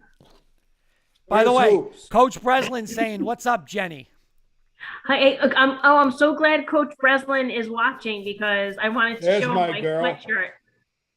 There it is. The bandwagon jumper's back tonight. Coach Breslin, you see it? She'll only wear it on Wednesday, Wednesday. She don't want to wear it on Tuesday nights for some reason. Wait, don't even talk. Where's the all-in sweatshirt, Kurt? Wait, by the way, Coach Breslin's saying forest green. Why do I keep thinking we have gray shirts? They're green. Why do I keep saying gray? I don't know. Now, Kurt, tell everybody on the air why Jenny came on. Well, Jenny came on because Sis. Here's the deal. Kenny and I the other day, Bobby, how about this garbage, okay? Kenny and I the other day said, hey, we got John Fanta. Guy's awesome. I watch him on Fox Sports. He's a big East guy. Jen, you want to come on? I don't know. Jen, you want to come on for this? I don't know. Sis gets on. Where's Jen? I said, I think she's in the bedroom. So come on out. She gets on the phone. Sis goes, I need you for rapid fire tonight, 9:30. Okay. What BS is that, Kenny? What is that? What the hell is that? Legend right there. That's the legend. I love it. And Kenny goes, we can't get her on the show. You had a great guest. There's, 4 people on the panel asking him questions. I didn't want to overwhelm. He was great. It was, so you didn't need me on the big. Absolutely. And we appreciate that. We Jen. had 2 great guests tonight. Justin is an awesome guest also. Of course. But you didn't ask me if I wanted to come on with Justin. You asked me if I wanted to come on with John Fanta. So. Well, if I'm 0 for 1, you're not going to be 0 for 2. Get him. All right, sis. I have no idea what I'm in store for here, by the way. This is rapid. Bobby, I don't know. Bobby's never really been a part of rapid fire with sis. I'm ready. So here we go, sis. We don't know where this is going. No, Bob. I have no idea where this is going. All right, this is going in this order, okay? I'll read the question. It's going to go Kenny, Bobby, Jen, and Kurt last. Okay. Okay, here we go. Kenny, between Jenny Hoops and Kurt right now, okay, who is the most dedicated to their workout regime and their dieting as far as eating goes? Kenny. I would say Jenny Hoops. Amen. Bobby? Jenny Hoops. I love it. Miss Valenti. It's me. I even segue to her husband. She goes, no, it's me. I love it. I got to speak the truth. He's been good, but I've been better. Jenny, this question popped into my head at 4:30. Wait, I don't get to answer it? I was turning over. Yeah, you get to go. You're overruled. You get to go. Okay. You get to. Here's my answer. My answer is Jenny Hoops. But Jenny Hoops now in the regular season. But I'm coming.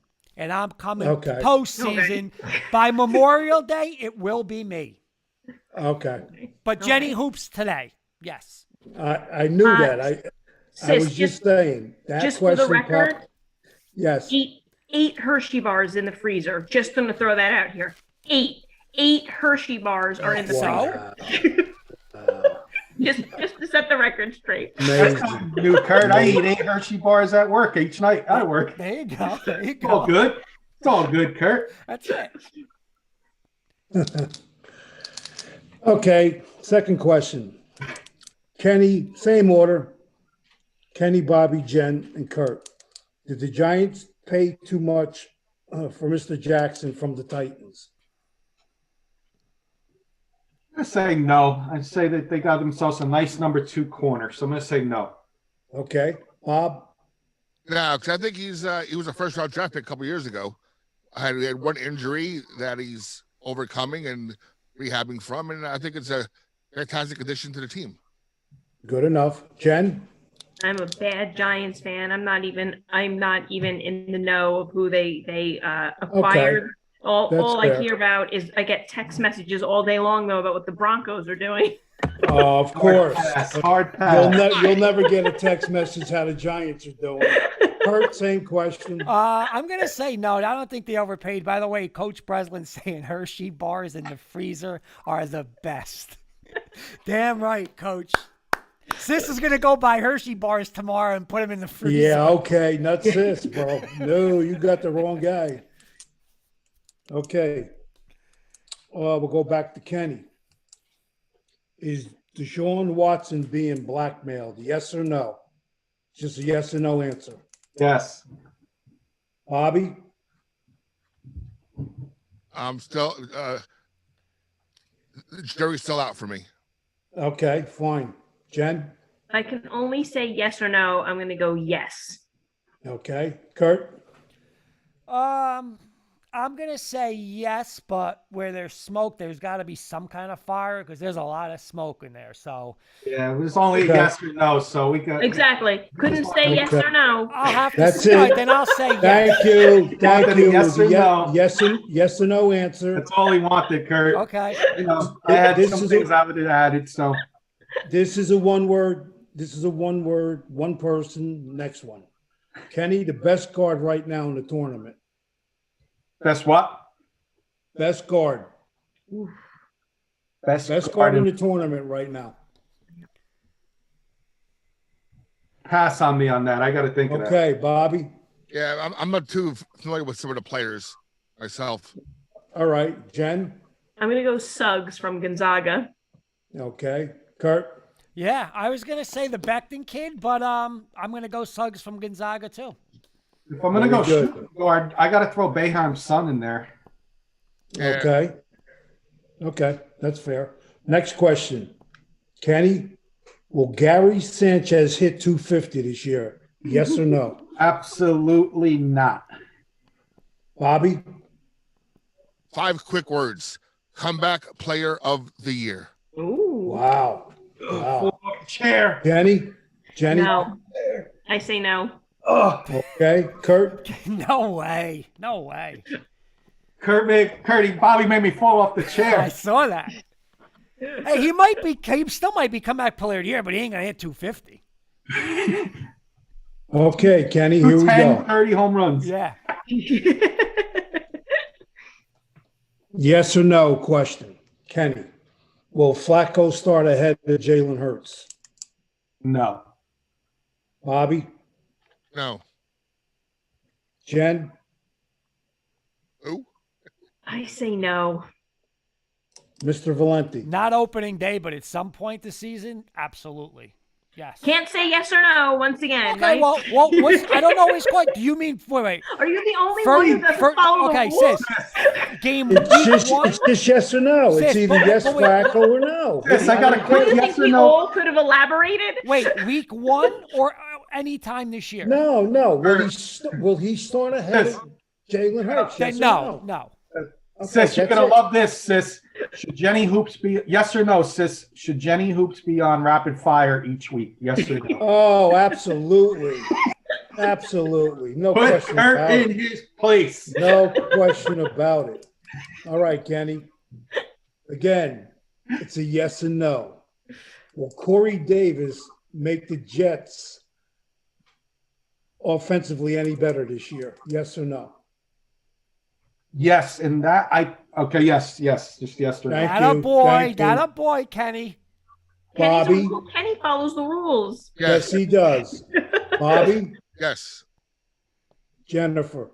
I'm not knowledgeable enough to answer Okay, that question. Sorry. that's fair. Kurt? Yes. Okay.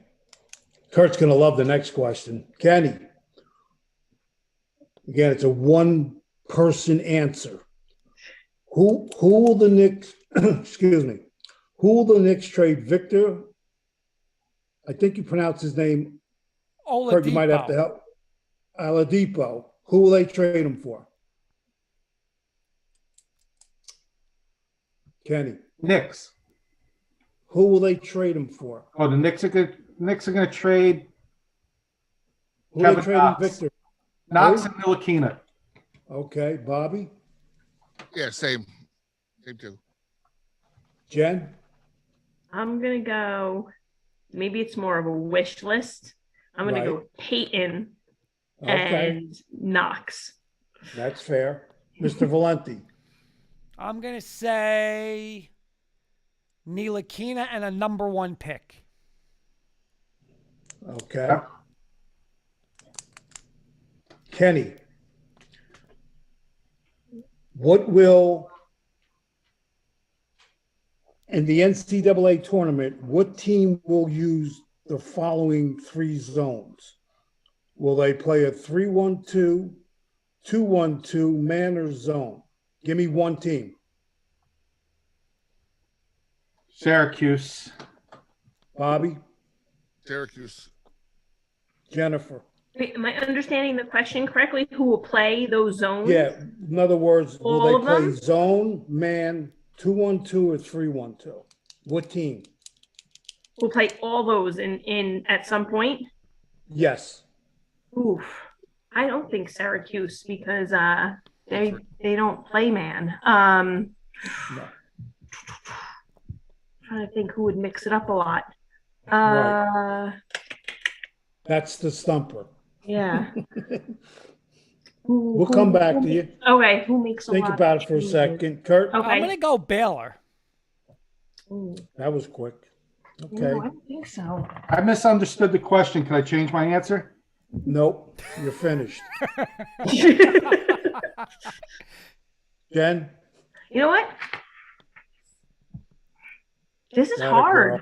You got that face on. Come on, give me that answer. I'm going back and forth between I think Creighton would mix up their defenses and Loyola. I totally agree, especially Loyola. Kenny, Loyola was going to be my choice. we didn't ask you that, did we? Rough. I love this. I love this. Rapid Kenny. fire with sis. Kenny knows I love him. Kenny, which team is the best 3-point shooting team in the tournament right now? Not the player, the best 3-point shooting team. I'm going to go Arkansas. All right, you can't change your answer. Bobby?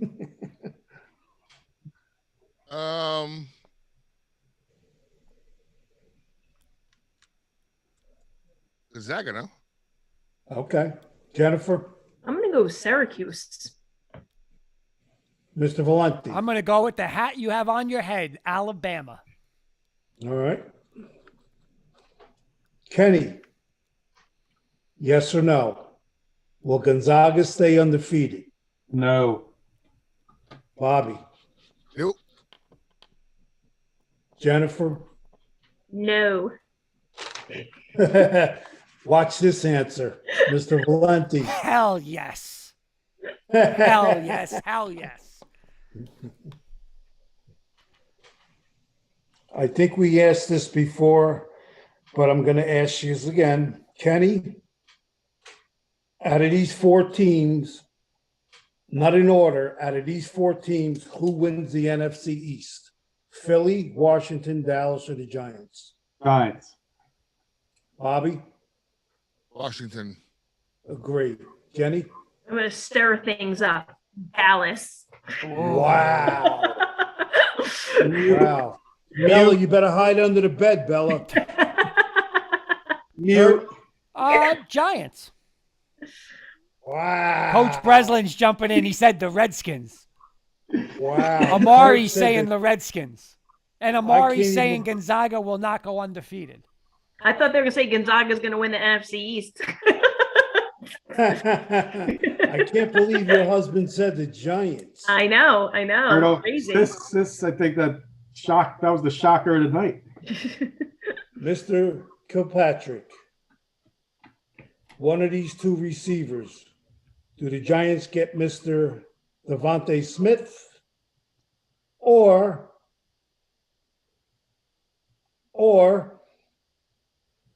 come on, Kenny. Waddle. That's right. Who do they get? 1 pick. I'm going to make it bold. I'm going to go Devontae Smith. And anytime Devontae needs some places to eat, sis, Amari, reach out to him. We'll give him plenty of places to go and eat. Bobby, I'm going to say no. I think they priorities changed. okay. Jennifer, you want to skip it? Yeah, I'm not well versed enough. Thank you. Mr. Valenti, you better give me the right answer. I think the New York Giants are going to draft Devontae Smith. Atta boy. Amari, we're going to have to reach out to Devontae and get him on our show. Amari saying Gonzaga to win the NFC East. I'm in tears. LMAO. Coach Breslin saying, and Kurt thinks Forest Green is gray. Well, I don't know why I keep thinking that. Okay, that's a good one. That's a good one. All right, last question of the night. Big one. Uh-oh. Who wins the national championship, Kenny? Baylor or Gonzaga? I'm going to say Baylor. Bobby, Baylor. Jenny, So who? it has to be Baylor or Gonzaga. Yep. I guess I have to go with Baylor because I said Gonzaga wouldn't be undefeated. Baylor. Wow, she's going against Mr. Valenti. Well, we That's already part of know the it. reason. We already know his answer. So I got a bonus question. go ahead. I'll start with Jen. Who is your national champion? I did pick Gonzaga. I did. I filled out one bracket. Now, can I explain why? Am I allowed to give the explanation? Absolutely. So I filled out one bracket. Kurt and I are competing against each other, and I knew he was going to pick Gonzaga, so I played to win. I didn't want to. I wanted to pick Virginia, but I knew I would lose, so I played it so he couldn't. So I would take away his chances, hopefully. Amari's saying I will reach out and see what I can do on Devontae. Very good. I would think. Well, the one bracket I'm alive in, I'm the only. I'm in the bottom of the list as far as points right now. I'm the only one that has Baylor as the champion. So you got a Baylor, shot. I hit. Yes, Illinois is gone. Who do you think's going to win now? Gonzaga or Baylor or someone else? You talking to me? Yeah. Who do you have now that Illinois is out? I'm going to go with Kurt. I'm going to ride Gonzaga now. I saw them play the other night. They're unbelievable. By the I'm way, gonna go with sis, by Gonzaga. the way, there's a lot of angry people that are going to be coming on our show last week. I got a couple texts throughout the night, a couple throughout the weekend that said, who's the guy in the Alabama hat that kept saying, put all your money on Illinois? Because they might have put some money on Illinois and they want answers tomorrow on wits and wages. They Yeah, want answers. I got a simple answer for them. Nobody twisted your arm. You're big boys. That was his answer with the lock of the week. That's my answer. I'm gonna give you a sleeper. Or I got a better. Hold up, Ken. I got a better answer, Kurt. You know what I'm going to ask them? If they would have won, were they going to give me half of that money? I don't know. But there's a lot of people because they said there's the people they were pushing on the money last week. The guys pushing in the money saying they can't lose. And I don't know. Here's my sleeper. Watch out for Michigan. Yep. Jenny, thanhanks for coming on for Rapid. Thank you, Mrs. No B, problem. for coming Thanks on. for having me, guys. Definitely hang around for the next 10 minutes on, I know you got to go, but listen to the next 10 minutes because I'm going to stump Kurt once again. Oh, Stump Kurt. Very nice. Good luck. Good luck. Bye, guys. Thank you, Hoops. All right, Mr. Kirkpatrick, where are we going next? Let's do a quick Briggsy Bronco Mania, or do you want to do a Bronco Mania Stump Kurt? No, let's together? do it real quick. We got 2 minutes. We always give Briggsy his time on the show. So we're giving Right, I'm saying this was going to be a Briggsy segment because it's Bronco stuff. Okay. Yeah. By the way, Jimmy Iserman is saying, what's up, everybody? Jimmy Iserman asked, here are the shirts, Mr. Iserman. Reach out to me. We have shirts in stock. We have forest green and blue in stock. Forest green and blue. He asked about shirts last week. I know he did. All right. So Briggsy Bronco Mania, topic of the night. We always do our Bronco talk, little Briggsy segment. The Broncos are loading up on defense, Kurt. yes, they are. They just signed Kyle Fuller. Von Miller re-signed. Still got Bradley Chubb over there. Much needed defense in a strong AFC West offensive powerhouse teams over there. I just want your thoughts on the defense. Do you think they're going to be a top 10 defense, better than a top 10, or on the outside looking in as a whole? Honest, Down to the whole defense on the Broncos. I'm going to be honest. I love it, Kenny. I absolutely love it. Listen, Fangio, just like you guys said about, I think Sis said about Daniel Jones before, where it's like you have everything you need. Listen, there's no BS excuse now for Vic Fangio. I mean, listen, this defense is definitely top 10.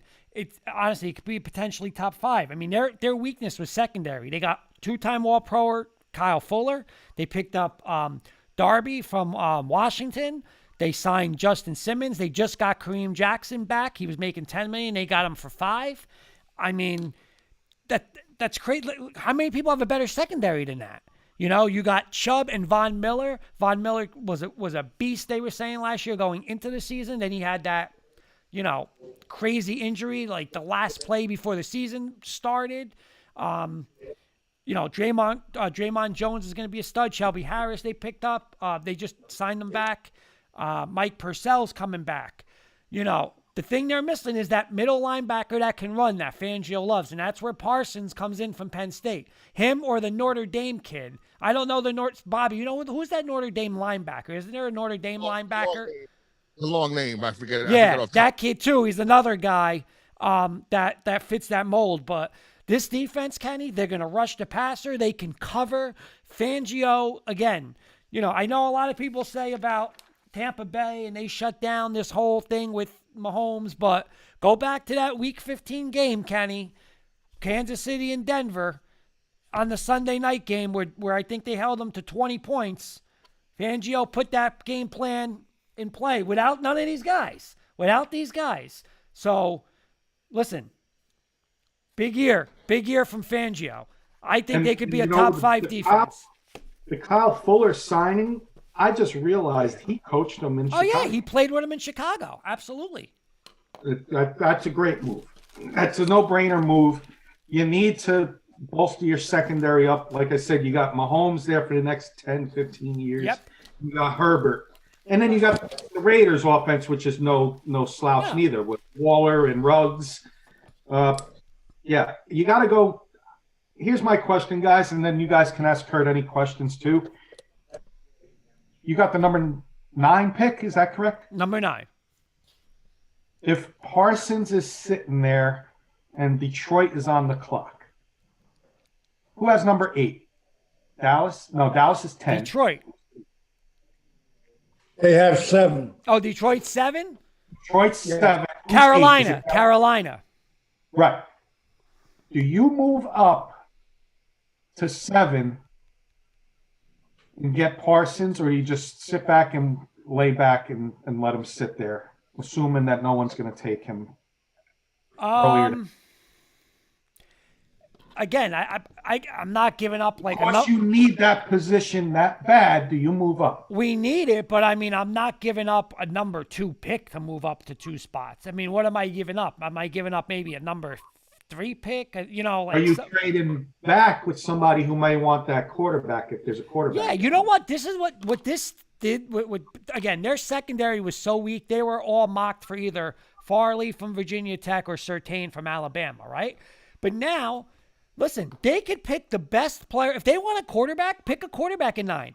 The only guy that they could pick on number 9 that can start is a middle linebacker like Parsons. Otherwise, nobody else is going to start. So just pick the best player available. Or like you said, trade. Somebody wants Mac Jones. Hey, New England wants Mac Jones. Give us a number 1 next year. We'll go down to 15 from 9. Give us a number 1 next year. Now maybe we could pick Parsons. He's going to fall. He's got a bad reputation and all that stuff. They're saying, he's probably a top 3 or top 6 talent, but he's going to fall because he's got, he had a lot of problems at Penn State. So, or I take the Notre Dame kid. That's what I would do.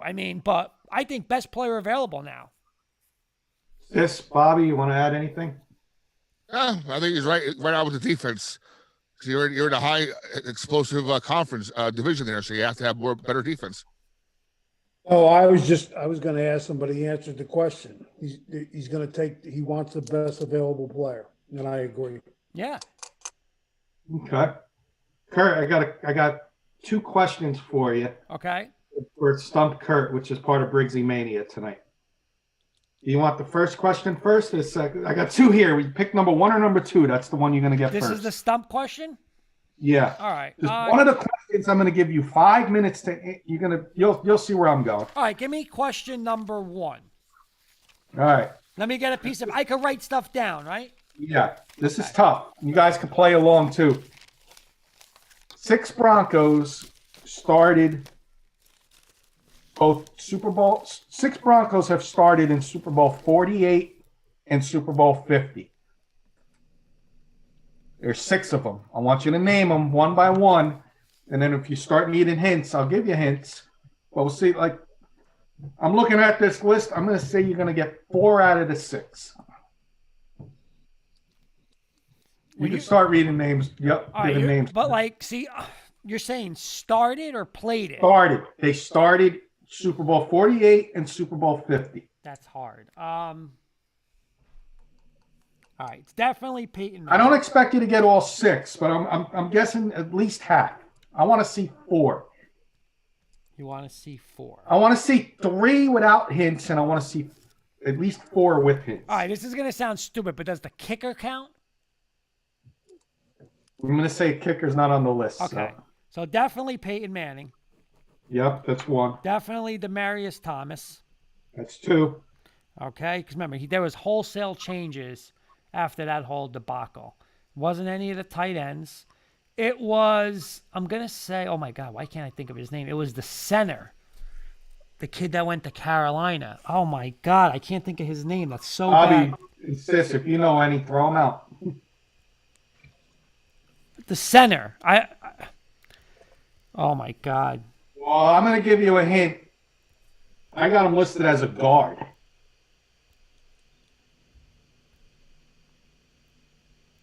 The other 3 are defense. I'll give you that hint. Jenny's saying you don't get to have the kicker question answered. All right, defense. It wasn't Von Miller because he didn't play in 48. It wasn't Chris Harris because he didn't play in 48. Was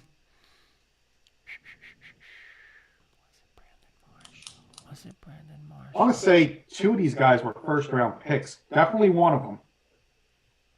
We just talked about this last week. It was a question. All right, hold on. Yeah. 4 defenders. Oh, one is Derek Wolfe.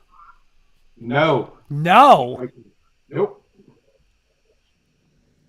Maybe he didn't start. I don't know. Brandon Marshall? Nope. Strike 2. Wow. It's not. Defense. Well, it's not definitely not Talib, and it's not Chris Harris because they didn't play. It's not T.J. Ward because he came in later, and it's not their other safety. So it's nobody in the back end. The other guys up front, it wasn't Von Miller because he was hurt. It could be Malik. The only other guys it could be is Malik Jackson, Sylvester Williams. It could be. You're saying it's not Wolf. The other linebacker was. I'm going to be nice. Wait, I'm gonna be Danny nice. Danny Trevathan? Yes, Okay. and I'm going to be nice. I'm going to be nice. You got Danny Trevathan on your own. Who are the other 2 guys you just mentioned? Sylvester Williams, Yep. Malik Jackson. They all started, and that is an offensive guy. He was a lineman. That's hard. This one's hard. Okay, wait a minute. Hold on. So the center so it definitely wasn't. They picked up the guy in Super Bowl 50. The guards were. It's either going to be Vasquez or Paradis. Vasquez, very good. Okay. This one's good for you guys. You guys could play along with this one. This one's going to be fun, guys. I promise. Since 1999, and again, Kurt, I don't expect you to get more than probably 14 of these. There's 22. Okay. Oh my God. 22 Broncos started a game at quarterback since 1999, Kurt. Start naming them. Okay. Since 99. That's how bad the Broncos are. 22 quarterbacks in 20 years. Wow. All right. Hold on. Assistant Bobby could start naming names. Yeah. Or you want to let Kurt make All right. Here we go. Drew Lock. 18 games from current quarterback. Okay. We got Drew Lock. We got Jeff Driscoll.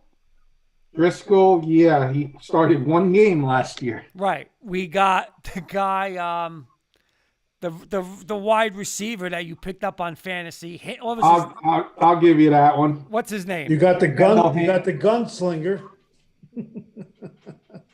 Who? The gunslinger. Wait, hold up. We got Manning, Yep, number 1. Osweiler. He only quarterback from 12 to 15, and he's had the most games started since 99. Osweiler.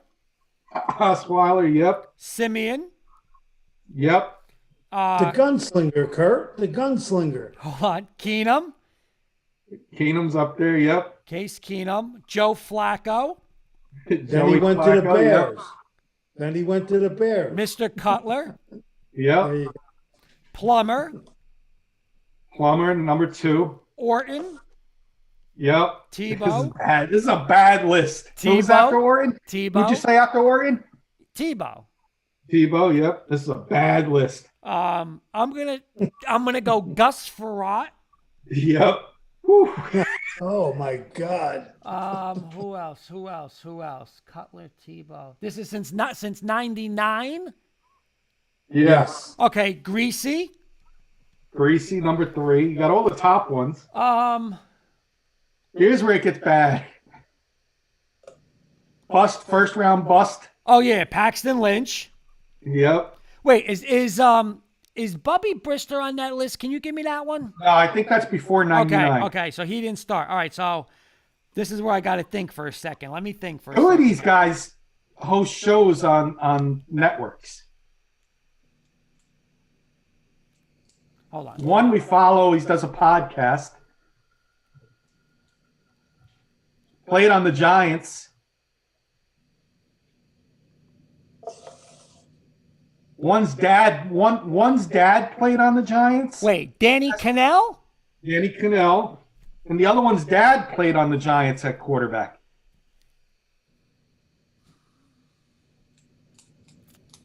Dad played on the Giants. Who's a Giant quarterback in the last 30 years? Craig Morton. Giants quarterback before Kerry Collins, before quarterback with Stephen Baker. Hostetler? Went to Ramapo High School. Oh, Chris Sims. Sims. That's right. All right, so hold said- on. Can you give me years, Kenny? Can you give me years by any chance? You only got 4 more left. Yes, I can give you years. Give me 2020. 2020. 2020. Hold on. Drew Lock, Jeff Driscoll, Kendall Hinton. Who haven't you said? His dad played on the Redskins. Oh, Brett Rippon. Yep. Okay. 2019. Hold on. 2019. So that's the year before. That was Flacco, Drew Lock, and 26 for 32 for 112 yards. Eddie Siciliano. No, wait, hold on. Drew Lock, Joe Flacco. Jesus, who's the other guy? 26 for 32, 132 yards. Oh my God. Well, wait a minute. Drew Lock got hurt. So when Drew Lock got hurt, He's not listening to the hint. say it again. 26 for 32, 132 yards. That was your statement when he quarterbacked another team